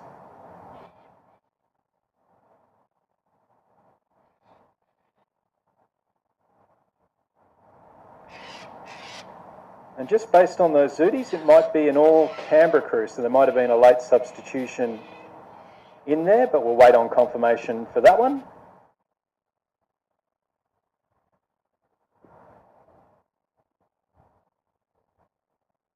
But here we're seeing the 2 women's crews, so ANU on the left-hand side of the screen and the North Shore crew on the right-hand side.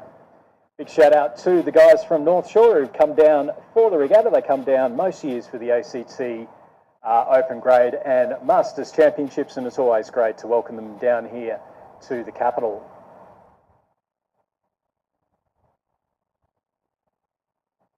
So it's still only a boat length between the 2 women's crews.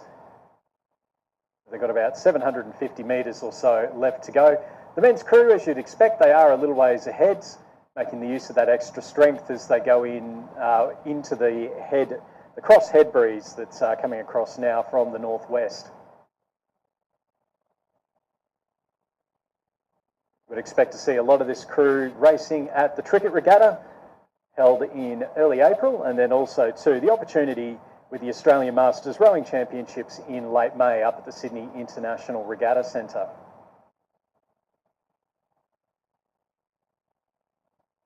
Canberra ADF with the lead overall in the race. They were due to go off a 30-second delayed start to make it a little bit more competitive, but again the conditions at the start meaning that the best way to get the crews off without having to restart, having crews getting in the way of each other, was to have them all go. In the women's, it's still ANU now with the lead and just extending that out to a little bit of clear water over the North Shore crew in lane number 5. So Canberra Rowing Club ADF composite with the lead in the overall race, and then in the women's we have ANU leading out North Shore.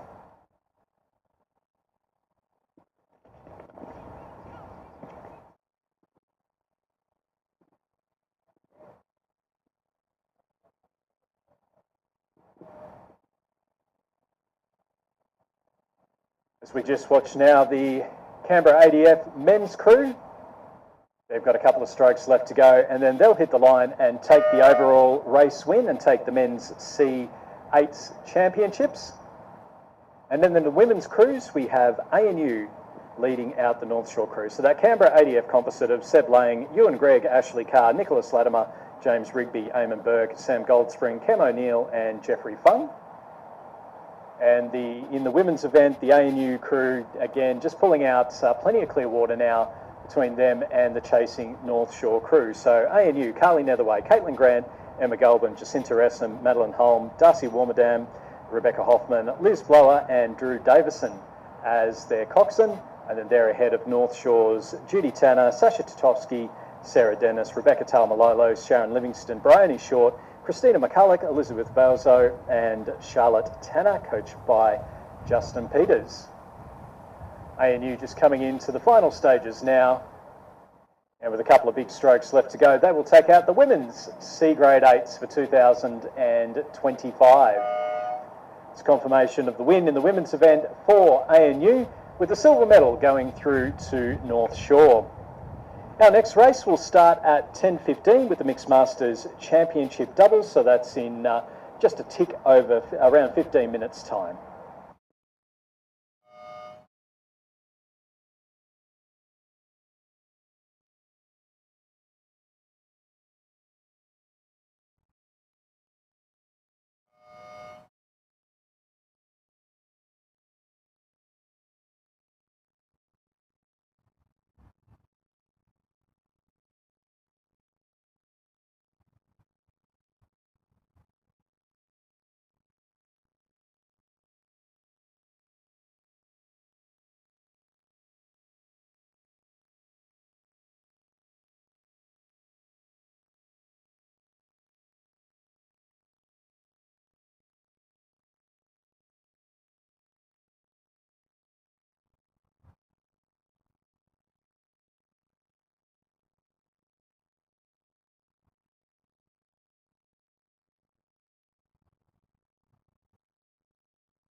So race number 72 is underway. It's the Mixed Masters Championship doubles, and we've got some pretty hefty delayed starts in this one. So ranging from A through to K.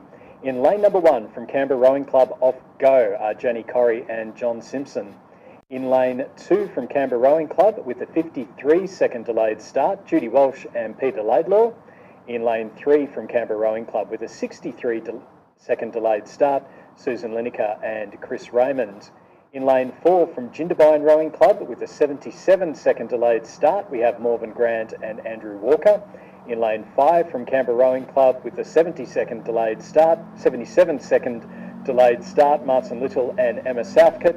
Jane Clues and Stephen Trowell from Black Mountain also have a 77-second delayed start, and then Eamon Burke and Jordan Turner from Canberra Rowing Club with a 90-second delayed start. So some fairly large delayed starts there, with the idea being that all of the rowers get across the line as close together as possible.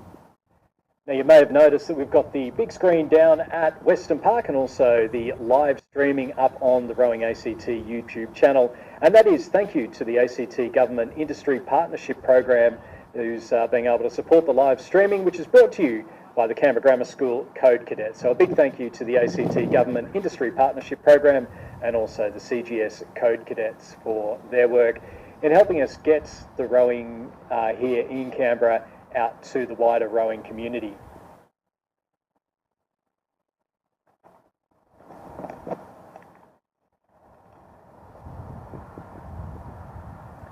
So our leading crew of Jenny Corrie and John Simpson, so a nice head start for them. So it was at least 53 seconds before the next crew went underway. Thankfully, with the west-northwesterly, it is relatively sheltered at the 1,000 metres, so able to get those rowers off at the 1,000 metres with those delayed starts in play. So the big question for this race will be, can anyone catch Jenny Corrie and John Simpson? They are the oldest crew in the event, but they are also exceptionally difficult to beat. And with the way that rowing works, where you can see everyone coming out behind you, then there is that opportunity there to be able to set your rhythm and make sure that you're doing absolutely everything possible to try and stay away from the chasing crew. Corrie and Simpson now coming up towards the 500 metre mark. And then it's, well, as expected across the rest of the field. So Walsh and Laidlaw from Canberra Rowing Club sitting in second, Lineker and Raymond from Canberra Rowing Club sitting in third place. And then we've got a fair gap back to, it looks to be Jindabyne's Morven Grant and Andrew Walker, quite a ways off the pace. And then across the field, we've got Jane Clues, Stephen Trowell, and then Eamon Burke and Jordan Turner. So through the first 500 metres, it is very much as expected, so based on those handicaps. So again, those handicaps were off go for lane 1, 53 seconds for lane 2, 63 seconds for lane 3, 77 seconds for lanes 4, 5 and 6, and then 90 seconds for lane number 7, which is a very long way to try and make up in a doubles event.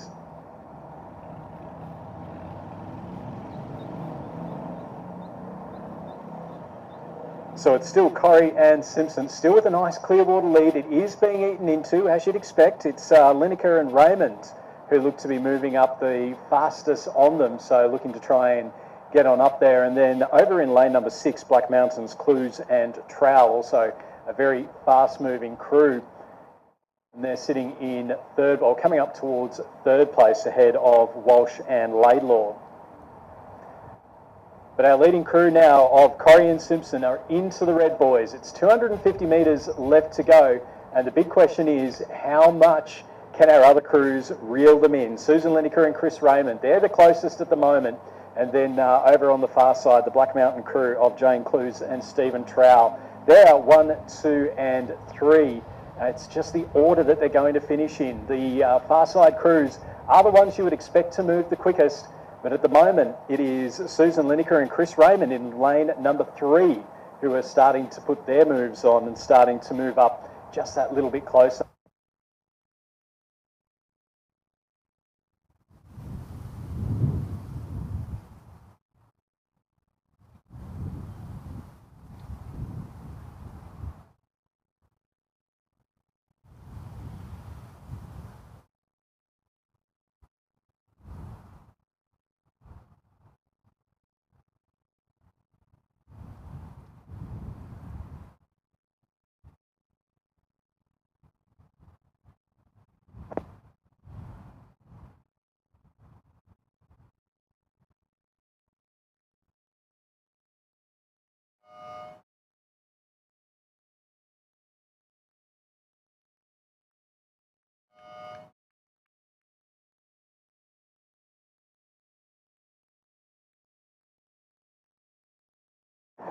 So just a little battery issue there, but it is lane number 3, Susan Lineker and Chris Raymond taking the win over Janie Corrie and John Simpson. Going through in third place will be Black Mountains, Jane Clues and Stephen Trowell, who in turn will finish ahead of Judy Walsh and Peter Laidlaw, and then back to Martin Little and Emma Southcott, and then back a little bit further again we have Eamon Burke and Jordan Turner, who in turn will finish ahead of Jindabyne's Morven Grant and Andrew Walker.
So we are now underway for race number 73. It's the Men's Open Championship Double Scull. Lane 2 from ANU, Tom Carlisle and Harry Willis.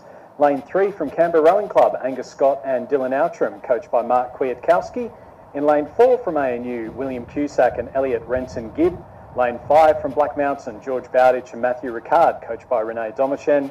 And lane 6 from Radford College, Joshua Miller and Hamish Whittier.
So our crews now coming down towards the finish. Just the four crews in this one: Canberra ANU, Black Mountain and Radford College, and it is Canberra Rowing Club with that lead coming into the last 250 metres. They're being pushed by Radford College. So it's Angus Scott, Dylan Outram from Canberra Rowing Club. Dylan Outram named in the ACT Men's Youth 8, so he'll be competing for the ACT in a couple of weeks' time. Over on the left-hand side of the course, we've got Joshua Miller and Hamish Whittier from Radford College, also pushing hard. Here come the lightweights, though. George Bowditch and Matthew Ricard, part of the Penrith Cup crew. They've already gone down in the fours, and they're starting to make their move now here in the doubles, and then back a little bit further to ANU's William Cusack and Elliot Renton Gibb. So into the final stages, and it's a great finish coming up here. It's Radford College, Black Mountain and Canberra Rowing Club. 150 metres left to go. Canberra have led from the start. Are they tiring just a little bit? Who's got the better sprint finish into the final stages? It's Joshua Miller and Hamish Whittier from Radford College. You can hear the cheers coming from the crowd. The push now coming back from Canberra Rowing Club. It's Radford and Canberra, Black Mountain boat length behind with only 20 or so metres left to go. A big push towards the end. It's going to be the win for Canberra Rowing Club. Angus Scott and Dylan Outram taking the W in the men's championship double scull, just under a boat length ahead of Joshua Miller and Hamish Whittier from Radford College. Black Mountain's George Bowditch and Matthew Ricard finishing in third, just ahead of ANU's William Cusack and Elliot Renton Gibb. Underway in the Women's Championship 4s and also the Women's Championship C4s. So in lane number 4 from ANU, we have Pip Gray, Brianna Murray, Sophie Jerapatridis, Alexandra Moylan. In lane 5 from ANU, Alora Kelly, Talia Turnbull, Brooklyn Leslie and Hannah Tippett. And then in lane 6 from Canberra Grammar, Nellie Byron, Sophia Smith, Estella Robertson and Hannah Griffiths, coxed by Sophia Matz. So the Canberra Grammar crew off go, the ANU crews with a 12-second delayed start. So the ANU crew is coached by Nigel Harding and the Canberra Grammar crew coached by Kendall Brodie. And again, we talked about crews heading down to Tasmania. This women's 4 heading down to Tasmania as well to take part in the Australian Rowing Championships.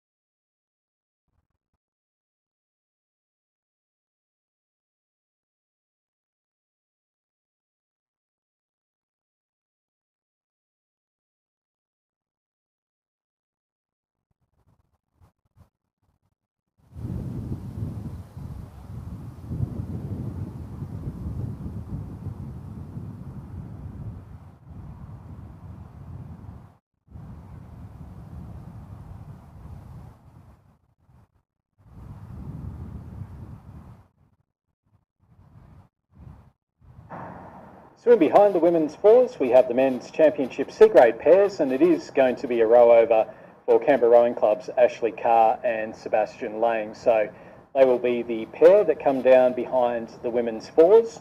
So again, the conditions at the start, meaning that the women's 4s all went off go, and then there'll be a 12-second handicap applied to the ANU crews at the finish line.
So our crew's now coming into the final 500 metres of the Women's Championship 4s and also the Women's Championship C grade 4s. So it is a nice little battle going on between ANU in the middle of the course, that's Kelly, Turnbull, Leslie and Tippett, ahead of Canberra Grammar's Byron, Smith, Robertson, Griffiths and Matt. So the Cox boats still putting ANU under plenty of pressure there, and then back a little bit further to the crew of Gray, Murray, Jerapatridis and Moylan. So Canberra Grammar predominantly sweep rowing, particularly at the senior levels. So we've seen them in the Coxed Fours, this crew winning the Schoolgirl Head of the River Coxed Fours last weekend up in Penrith. And we'll be looking to do well again at the Australian Rowing Championships down at Barrington. We're just seeing now a push come from lane number 4. So that's the second ANU crew, Gray, Murray, Jerapatridis and Moylan, really starting to put the foot down and to try and push on through. So the ANU crews are in the Women's Championship 4s, and then we have the Women's C 4s, which the CGS crew are in. So it's really two races within one, the two events combined in to make sure that people have a good race to go into.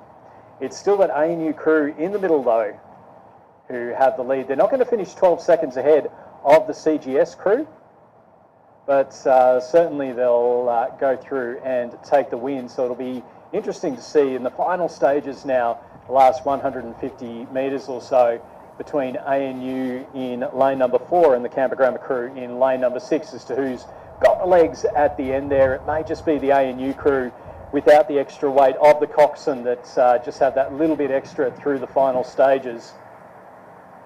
So it's a close race, this one, between all of them, as we just see the wind starting to gust up. We are expecting some heavy winds just after the regatta finishes, but it is going to be a win for Laura Kelly, Talia Turnbull, Brooklyn Leslie and Hannah Tippett, coached by Nigel Harding. They'll take the Women's Championship coxless 4s. Finishing in second place for the race will be Canberra Grammar's Nellie Byron, Sophia Smith, Estella Robertson, Hannah Griffiths and Sophia Matz, coached by Kendall Brody. And then they finished ahead of Pip Gray, Brianna Murray, Sophie Jerapatridis and Alexandra Moylan, coached by Nigel Harding.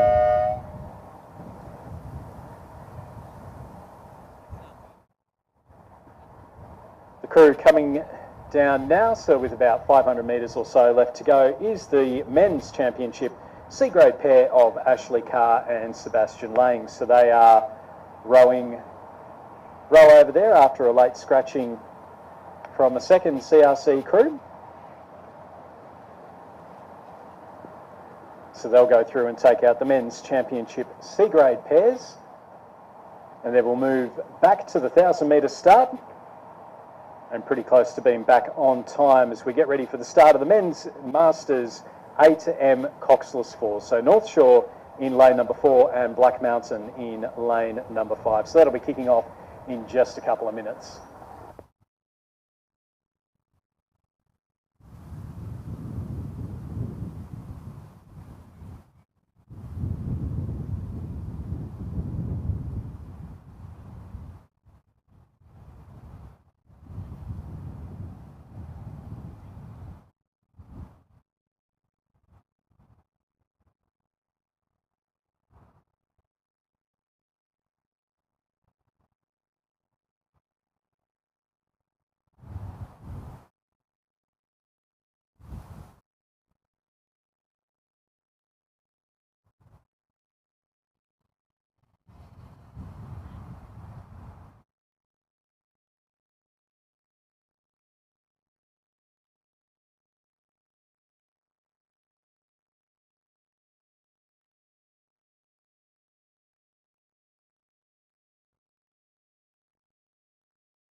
It's confirmation of the win for Ashley Carr and Sebastian Lang in the men's championship C pairs.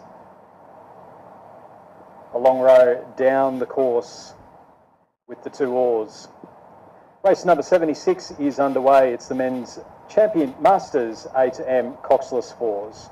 So in lane 4 from North Shore, we have Peter Richards, Mark Elliott, Mel Gillespie and Nicholas Stevens. They were off go. And Black Mountains, Henry Bridgewater, Jeff Howell, Stephen McGlynn and Ian Mongan with a 9-second delayed start.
So we're coming into the final stages of race number 76. It is going to be the Black Mountain 4 of Henry Bridgewater, Jeff Howell, Stephen McGlynn and Ian Mongan, who are going to take a very comfortable victory over the North Shore crew of Peter Richards, Mark Elliott, Mel Gillespie and Nicholas Stevens. And again, that win now just starting to make life interesting. Thankfully, we're in the final stages of the season with a few big races left to go. Confirmation of the win there for Black Mountain, ahead of North Shore in second.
Get ready for the start of race number 77, the Women's Masters Championship A to D double sculls. So these races have been placed so that there's minimal delayed starts, and in this one we've only got a 4-second difference between our crews. So in lane number 2 from Black Mountain, Zoe Thomas and Judith Abercrombie. In lane 3 from ANU, Adair Ferguson and Jackie Williams. In lane 4 from Black Mountain, Jane Clues and Mary Quilty. Lane 5 from Black Mountain, Kerry Hughes and Colleen Chapman. Lane 6 from ANU, Sarah Tynan and Deanne Grant, and they're off 4-second delayed start, as are Jindabyne, Sarah Ann Evans and Lauren Sewell.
So we are now underway in race number 77. It's the women's A to D double sculls.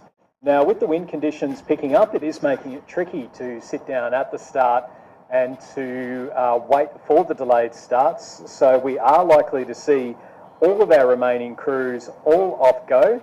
So the order that they cross over the finish line is not necessarily the order that they will be judged in. So we'll keep an eye out on those ones.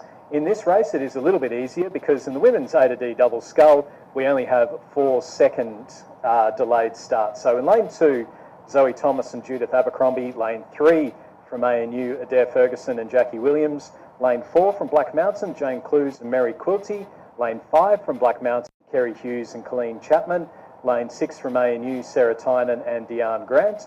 And lane 7 from Jindabyne, Sarah Ann Evans and Lauren Sewell. So the ANU crew of Tynan and Grant and the Jindabyne crew of Evans and Sewell are the two that were off the 4-second delayed start. So that will be applied at the end. So we'll just keep an eye out on how those crews are going and whether or not they are going to finish 4 seconds ahead. It is Sarah Tynan and Deanne Grant. So one of those crews who are out in front at the moment ahead of Jane Clues and Mary Quilty, and then Adair Ferguson and Jackie Williams sitting in 3rd place as they're coming into the 500 metre mark. So that's our 1, 2 and 3 across the line. So the big question for Sarah Tynan and Deanne Grant will be, can they finish 4 seconds ahead of the other ones put on that big keep them in 4 seconds. So again, it's fascinating races, these Masters ones, and we'll see it particularly in the next race. We've got some delayed starts well over 6 seconds. So ANU with the lead, Sarah Tynan and Deanne Grant. They need to finish 4 seconds ahead of Jane Clues and Mary Quilty. Black Mountain, also Adair Ferguson and Jackie from ANU. Over on the far side, we've got the Jindabyne Rowing Club crew of Sarah Ann Evans and Lauren Sewell. They're sitting in 4th place ahead of the 2nd Black Mountain crew of Kerry Hughes and Colleen Chapman, and also over on the far side, Zoe Thomas and Judith Abercrombie.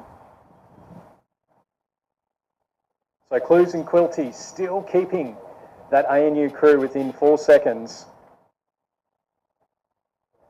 As we just see them now into the 250 metres.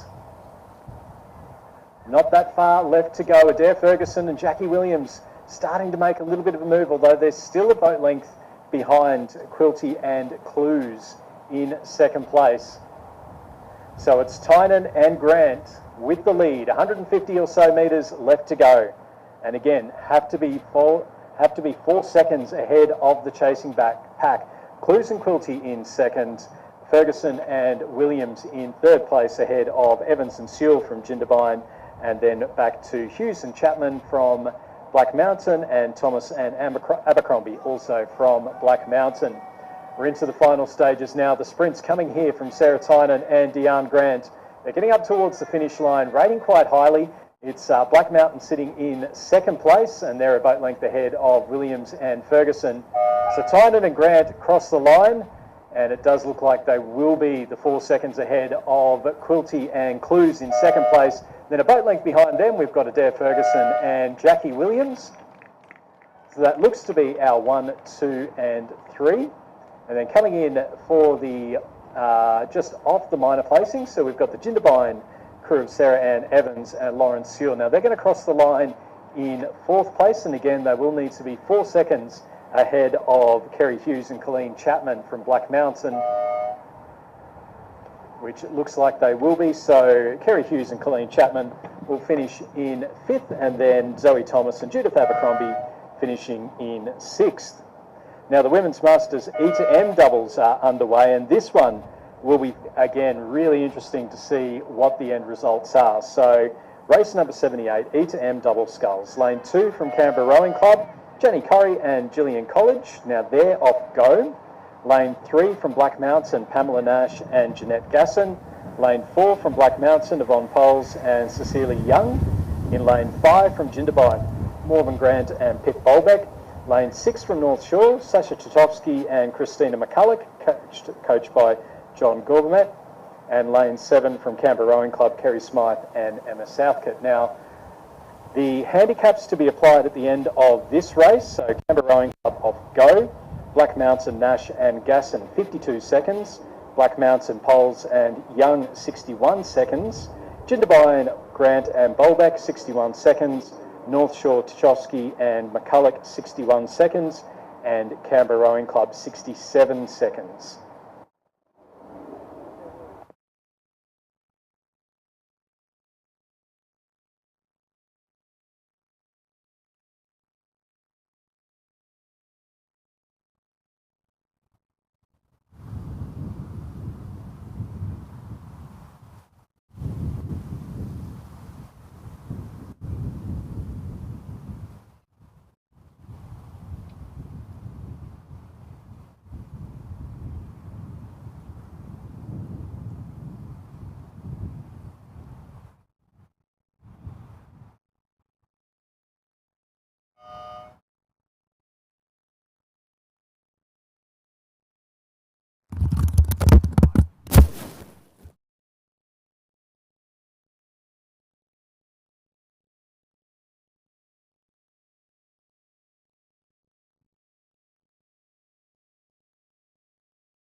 So in the Women's Masters E to M double sculls, so they have been able to get the handicaps applied. So the order they cross the line is the order that we're expecting to see them in. Now, Danny Corrie and Gillian College, they've got the Black Mountain crew of Pam Nash and Jeanette Gasson very close to them, but it looks like they may have got maybe just a little bit too close. So we'll keep an eye out as to what's happening there. It's Nash and Gasson who now have the lead ahead of Corrie and College. And then over on the far side of the course, Smythe and Southcote from Canberra Rowing Club, leading out North Shores, Tchaikovsky and McCulloch in lane number 6, and then back a little bit further to Jindabyne and Black Mountain.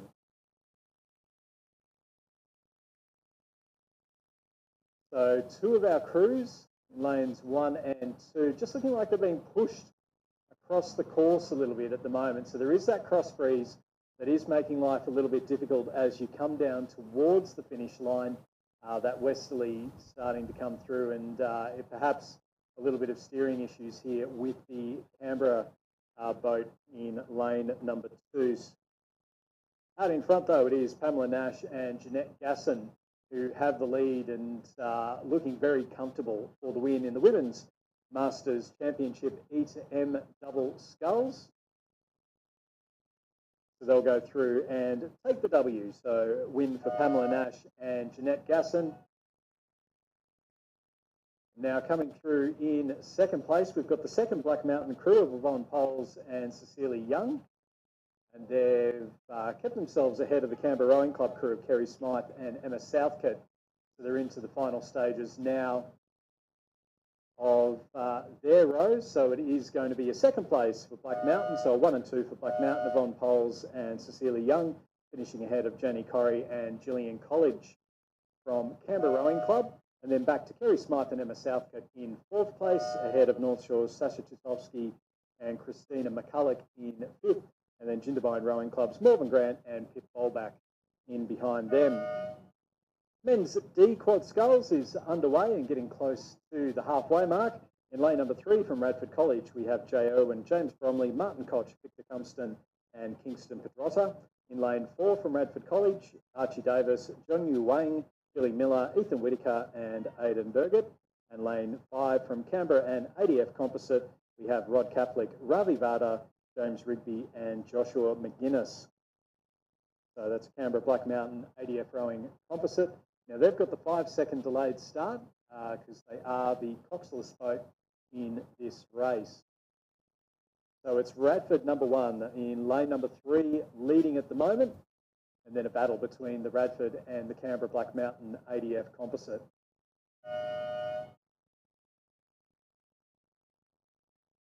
So they're in now to the final stages. We've already seen Victor Cumston walk away with 1 gold medal today. He won in the single sculls a little bit earlier on.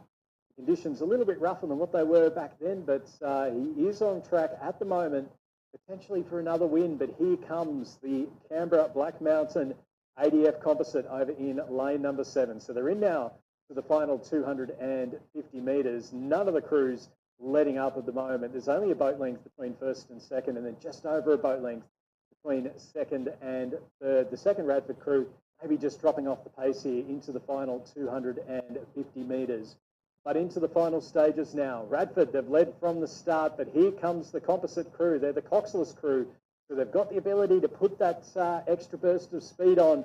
Radford are looking to walk away with the premierships this season. They're certainly in a good position to do so into the final stages. It looks like they're going to walk away with the points in the men's championship D quad sculls. It is Radford College, Irwin, Bromley, Koch, Cumston and Pedrotta who are going to cross the line in first place. So a win for Radford College. Second place will go to the Canberra Black Mountain ADF Composite of Kaplik, Vada, Rigby and McGuinness. And then finishing in behind them will be the second Radford crew of Davis, Wang, Miller, Whitaker and Burgett. We get ready for the start of the women's event. So we're back on time now. So we've got, again, 2 Radford College crews up against a coxless crew. So it's Radford College 2, Radford College 1 and ANU.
So we are underway in race number 80, the women's D quad sculls. So all crews off go. So there'll be a 7-second handicap applied to the ANU crew at the finish. So Lane number 3 from Radford College, we have Pippa Harmon, Natalia Costanzo, Isabel Pragasam, Catherine Austin, and Millie Mann.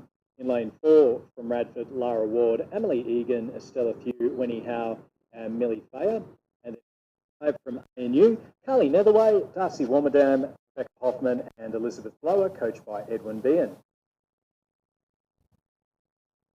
ANU will need to finish 7 seconds ahead of the Radford College crews in order to take the win in the women's D quad sculls. So they are out in front at the moment. They're through the 500s, and as we get through to the 250, we'll be able to get a bit of a better idea as to whether or not they'll be able to take that 7-second lead. So again, it can be tricky for the leading crews. If you know you've got that handicap applied at the end, then trying to make sure that you are well and truly that distance ahead. A little bit easier when you've got the handicap applied because you know exactly where you stand and where you need to go.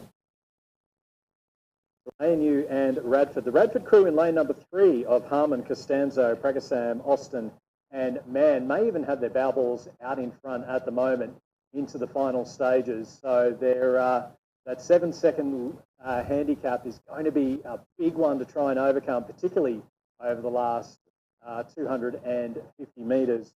The second Radford crew in lane number 4, they're just sitting in 3rd place and they're a little bit off pace there.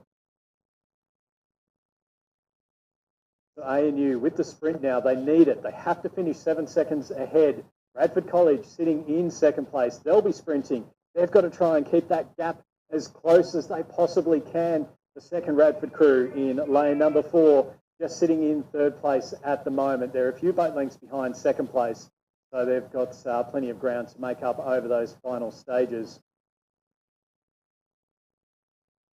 So it's ANU with the lead. The wind, it's gusting through. It's making life difficult, particularly over the closing stages, and it may just help out the coxless crew into those final few stages, being able to get that extra push coming through. So ANU have extended that lead now. Is it going to be over 7 seconds? We've got Radford College still pushing hard there in lane number 3. Now the first crew across the line is going to be ANU. That's Carly Netherway, Darcy Warmadam, Rebecca Hoffman, and Elizabeth Blower. So they've crossed over the line, and have they done it by over 7 seconds? Radford College, they're pushing the whole way to the line. They're not going to let go, and they'll cross the line in 2nd. That's Pippa Harmon, Natalia Costanzo, Isabel Pragasam, Catherine Austin, and Millie Mann. I suspect they might just have been outside the 7 seconds. Coming through in 3rd place will be the Radford crew of Lara Ward, Emily Egan, Estella Few, Winnie Howe, and Millie Thayer.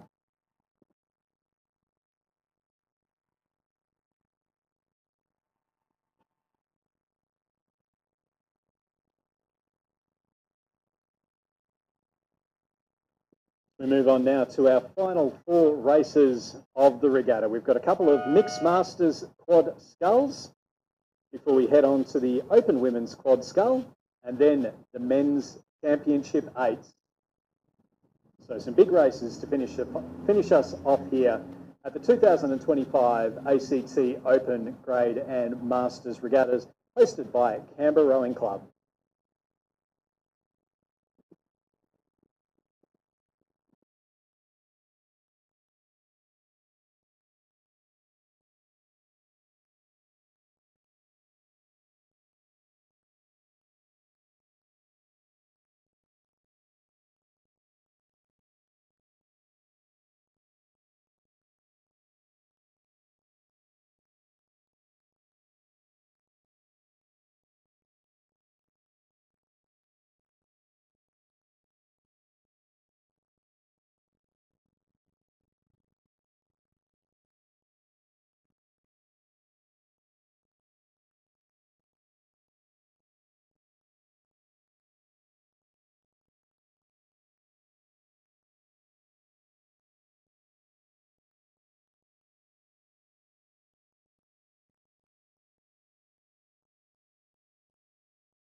We are underway in race number 81. It's the Mixed Masters A2E Quad Sculls, just the 3 crews in this race.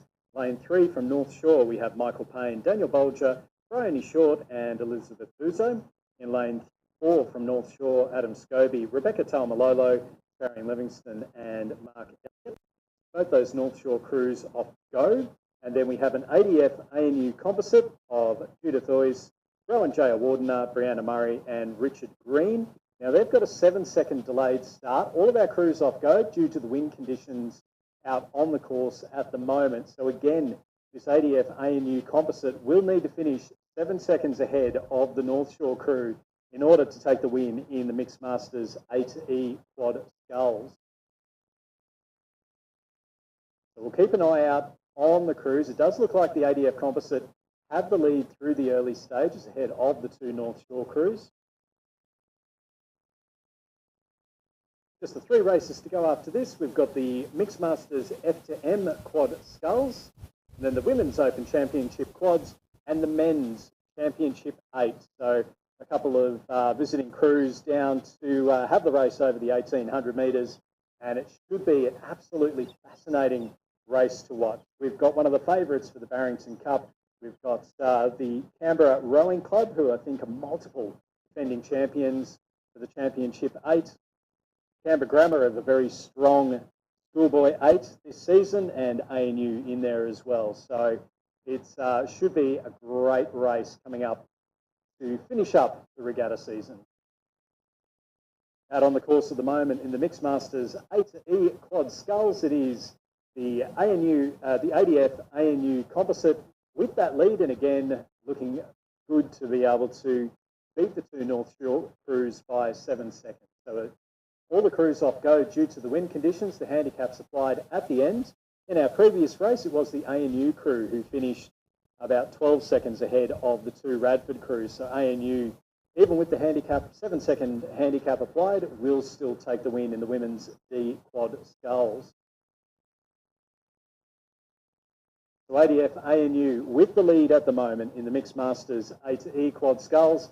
North Shore in lane number 3, that's Payne, Bolger, Short and Buzo with the leads, sitting in second place, ahead of Scobie, Talmalolo, Livingston and Elliott in lane number 4. So the 2 North Shore crews sitting in second and third, and then the ADF crew well and truly ahead. They, barring disaster, should finish a lot more than 7 seconds ahead to be able to take the win in the Mixed Masters A2E.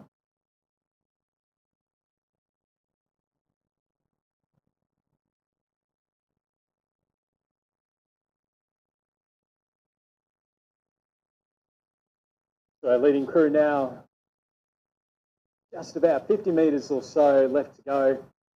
All looking very comfortable. The Zooties very similar, predominantly white Zooties with the stripes in the middle, the ADF rowing having the red stripe in there, the ANU with the 2 blue stripes, the 2 different coloured blue stripes.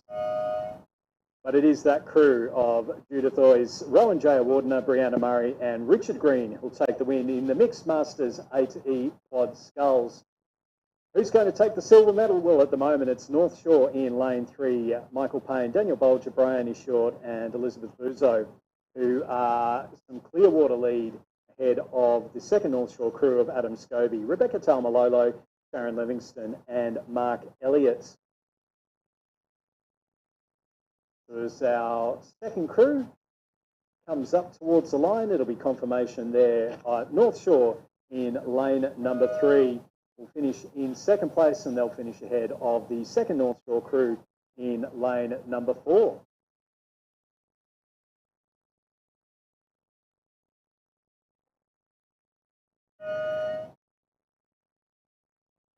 Race number 82 is underway. It's the Mixed Masters F to M Quad Sculls. Now all of our crews again off go due to the conditions, but there is a 10-second handicap to be applied to 3 of those crews. In lane 3 from Canberra Rowing Club, we have Judy Walsh, Susan Lineker, Peter Laidlaw and Chris Raymond. In lane 4 from Canberra Rowing Club, Judy Schneider, Bruce Cooper, Ruth Martin and Pat Davrin. In lane 5 from Black Mountain, Pamela Nash, Leslie Hodgson, Richard Martin and Philip Winkworth. Lane 6 from Black Mountain, Mary Bonney, Roseanne Lawrence, Tim Courtney and John Elliff.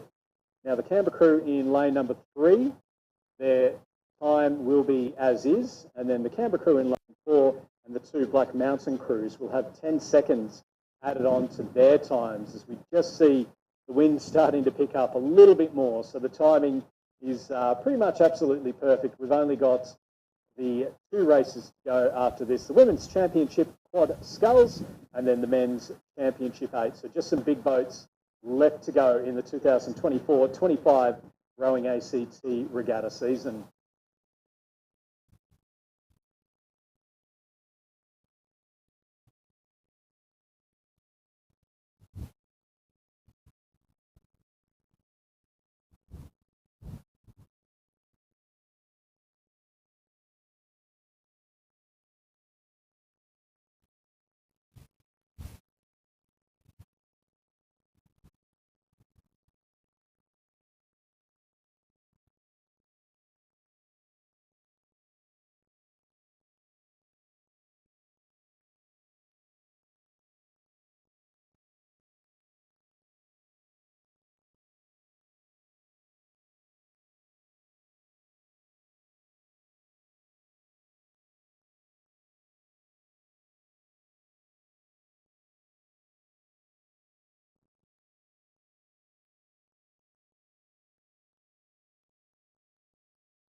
So our crews coming down towards the finish in the Mixed Masters F2M Quad Sculls. And we spoke about the handicaps that will be applied. It's pretty much going to be irrelevant because the crew in lane number 3, Judy Walsh, Susan Lineker, Peter Laidlaw and Chris Raymond, have the race lead. It's the Black Mountain crew of Pamela Nash, Leslie Hodgson, Richard Martin and Philip Winkworth who are the closest to them at the moment.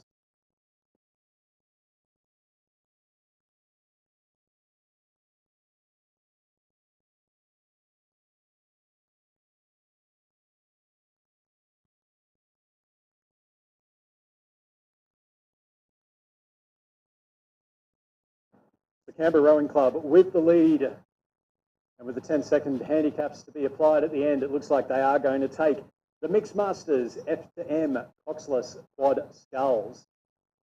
Black Mountain sitting in 2nd place, and then back to the 2nd Canberra Rowing Club crew and then the 2nd Black Mountain crew. So as they're coming now to the finish line, it's a very strong row here.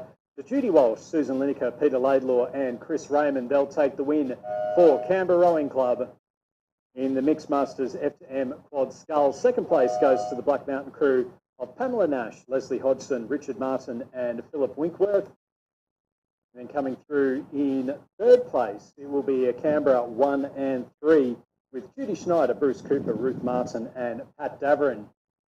Coming through in 3rd place. And then our 4th place crew will be the Black Mountain crew of Mary Bonney, Roseanne Lawrence, Tim Courtney and John Elliff.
We are now underway for race number 83, the penultimate race of the 2024-25 Rowing ACT Regatta season.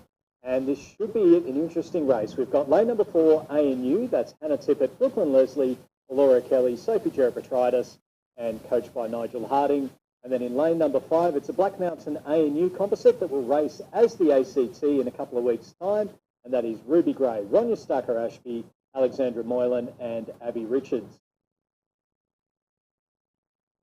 So our two crews underway now with just this and the men's championship 8 still to come. So our starters will be well and truly getting those 8s ready to go.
So the wind at the moment, well and truly making life difficult. It's the wind was down at about 9 o'clock, just down around 9 o'clock, about 6 kilometres an hour. It's now up around 33 kilometres an hour. So hence why we're having just some difficulties getting the crews lined up down at the 1800 metre start. The starters doing a fantastic job, and a big shout out to all our boat race officials who have helped out at this regatta and also at regattas throughout the season.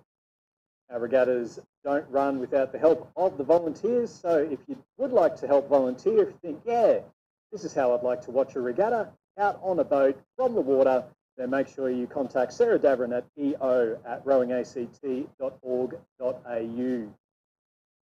They're always on the lookout for volunteers, always on the lookout for people to help out at the summer and also the winter time trial series that'll be coming up from May onwards. So keep an eye out on your, through your clubs to help sign up for those regattas. Now with those conditions making life a little bit trickier, it does make it a little bit harder for our lightweight crew in this race. So the Black Mountain ANU composite in lane number 5.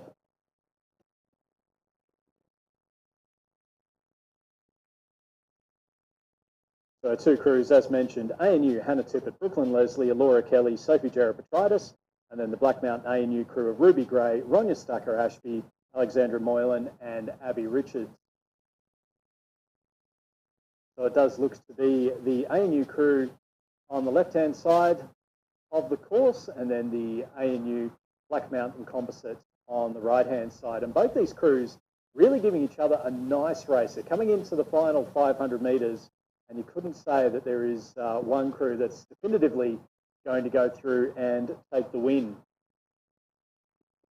So it's a great opportunity, this regatta, for a number of crews. We saw Cairns Rowing Club down yesterday from Queensland with the crew in the men's championship pair. They'll be heading down and looking to win that event at the Australian Rowing Championships. Similar thing with one of the crews coming up in the Championship 8. Here in the quad scull, it is the straight ANU crew, Tippett, Leslie, Kelly and Jerepetridis, just having the lead over the Black Mountain ANU composite of Gray, Stacker, Ashby, Moylan and Richards. So the lightweight crew in the composite, in behind the ANU crew, which themselves feature two former lightweights in Hannah Tippett and Sophie Jerapatridis, rowing for Tasmania and New South Wales respectively in past Australian Rowing Championships. So that ANU crew now with a nice little lead into the final stages. And they are going to go through. They've got about 100 metres or so left to go. We'll see Hannah, Brooklyn and Laura in a club women's 4 at the ARC. And they'll be competing towards the latter stages of the week, and also a few of them racing in the single sculls and also the double sculls as well. So again, looking forward to seeing how our ACT athletes go at the Australian Rowing Championships. At the ACT Championships, our Women's Open Quad Scull champions for 2025 are Hannah Tippett, Brooklyn Leslie, Laura Kelly and Sophie Jerapatridis. And then they'll finish ahead of the Black Mountain ANU composite of Ruby Gray, Ronya Stacker Ashby, Alexandra Moylan and Abby Richards.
So our crew's just getting onto the course for the Men's Open Championship 8, and this will be for the Yarramundi Cup.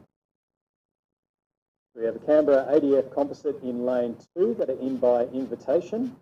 In lane 3, the St Ignatius second crew, lane 4, ANU, lane 5, the St Ignatius first crew, lane 6, Canberra Rowing Club, and lane 7, Canberra Grammar.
So our crew's now just moving on to the course for the men's championship 8. So again, those wind gusts making it tricky for our starters down at the 1800. Not a lot of protection down at the 1800 with the wind coming in from the west, blowing straight in from the National Arboretum.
And we are underway now in the final race of the 2024-25 season. It is the men's championship 8. Some very tricky conditions with the westerlies blowing across at the start line, making it difficult to try and get the boats lined up. So they've got those done as much as possible, and it is going to be a fascinating race. In lane 2, we have a Canberra ADF composite that's in by invitation. So that's Seb Lang, Jordan Turner, Ashley Carr, Nicholas Latimer, James Rigby, Eamon Berg, Sam Goldspring, Cam O'Neill and Jeffrey Fung. In lane number 3, we have the second St Ignatius crew of Jack Hare, William Irwin, Jack Ward, Alexander Felico, Willem van Rijswijk, Samuel O'Brien, Hamish Walker, Thomas McClintock and Ryan McNulty. They're coached by Hugh Courts. In lane 4 from ANU, William Cusack, Tom Carlisle, Harry Willis, Samuel Harrop, Fred Kearney, Max McAlpine, James Robson, Hamish Harding and Drew Davison. Lane 5 from St Ignatius, Harry Kelly, George Field, Angus McGrath, William Bryant, Montague Hiles, Julian Carr, Zachary Hyde, Harrison Davis, Henry Burton as their coxswain, coached by Matthew Curtin. In lane 6 from Canberra Rowing Club, we have Angus Scott, Nicholas Barnier, James Waldersea, Ben Hayward, William Legg, Darcy James, Jesse Rosen, Dylan Outram, Izzy Farris is their coxswain and they're coached by Mark Kwiatkowski. And in lane 7 from Canberra Grammar, Archie Vagg, Marcus Tremopoulos, Lucas McLean, Nicholas Vandervolt, Magnus Dapter, Benjamin McGregor, Ethan Murphy, Alexander Griffiths, Timothy Robson as the coxswain and they're coached by Scott Chesterton. So of all the crews coming down, there's plenty to keep an eye out on. The St Ignatius crew were the New South Wales Schoolboy 8s champions back at the New South Wales Championships in early February. The Canberra Grammar 8, one of the quickest we've seen them come away with a number of wins so far this season in the 8s. Canberra Rowing Club, the defending champions for the Yarra Cup. Are they able to hold on to it for another year? And then ANU looking to win the Yarra Cup for the first time since 2019. Does look like they might just be a little way off the pace at the moment, as we can see our leading crews coming down the course now. So we'll keep an eye out on those placements.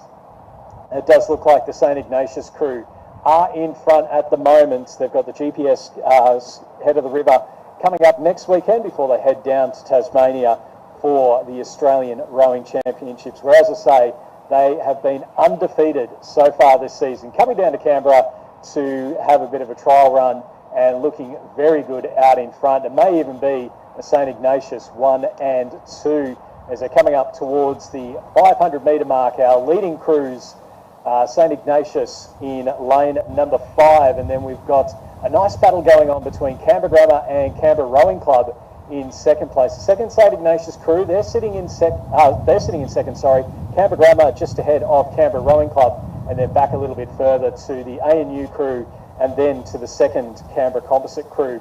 Now, if St Ignatius 2 crew will finish with the shovel, which goes to the first second 8 to cross the line. So that is for the St Ignatius 2 crew. Can they make it to Quinella? Can they go through and take the Yarra Cup? They're certainly looking very comfortable out in front at the moment, very comfortable sitting in second. The big question is, who is going to take the bronze? Is it going to be Canberra Grammar School or Canberra Rowing Club? That's a fascinating finish coming up here as they're in now, our leading crew into the Red Boys, and they're showing why they're some of the favourites for the Barrington Cup down at Lake Barrington. This St Ignatius crew of Harry Kelly, George Field, Angus McGrath, William Bryant, Montague Hiles, Julian Carr, Zachary Hyde, Harrison Davis and Henry Burton are undefeated through the 2024-25 season, and you can see why. There's plenty of clear water between themselves and the chasing pack. St Ignatius 2, they're going to make it a Quinella, are they? They're ahead of Canberra Rowing Club, who have just got their bow balls ahead of Canberra Grammar as they're into the rougher water towards the finish line here. It is St Ignatius, Canberra Rowing Club, Canberra Grammar, ANU, and then the Canberra ADF Composite in 6th place. They're coming through to the finish, the distinctive yellow shell of the St Ignatius crew. They'll make sure that they head back up to Sydney with the trophy. The Yarra Cup for 2025 will go to St Ignatius. They'll take the win there as they cruise across the line, and it will be a St Ignatius 1 and 2. The shovel will also go to St Ignatius. That's a 2 crew of Hare, Irwin, Ward, Felico, Van Ryswyk, O'Brien, Walker, McClintock and McNulty. Canberra Rowing Club, they'll take the bronze. It's a bronze for Canberra Rowing Club. That's Scott, Barnier, Waldersea, Hayward, Legg, James, Rosen, Outram and Farris, finishing ahead of Canberra Grammar's Vag, Tremopoulos, McLean, Vandervolt, Dafter, McGregor, Murphy, Griffiths and Robson. Coming through in 5th place will be the ANU crew of Cusack, Carlisle, Willis, Harrop, Kearney, McAlpine, Robson, Harding and Davison. And then they will finish ahead of the Canberra ADF composite of Lang, Turner, Carr, Latimer, Rigby, Burks, Goldspring, O'Neill and Fung.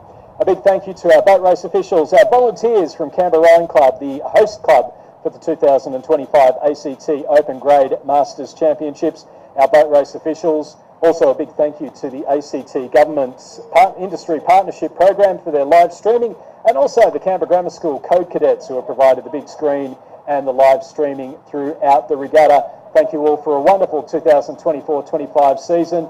Let's keep an eye out for the ACT crews down at the Australian Rowing Championships starting in Lake Barrington from next Monday.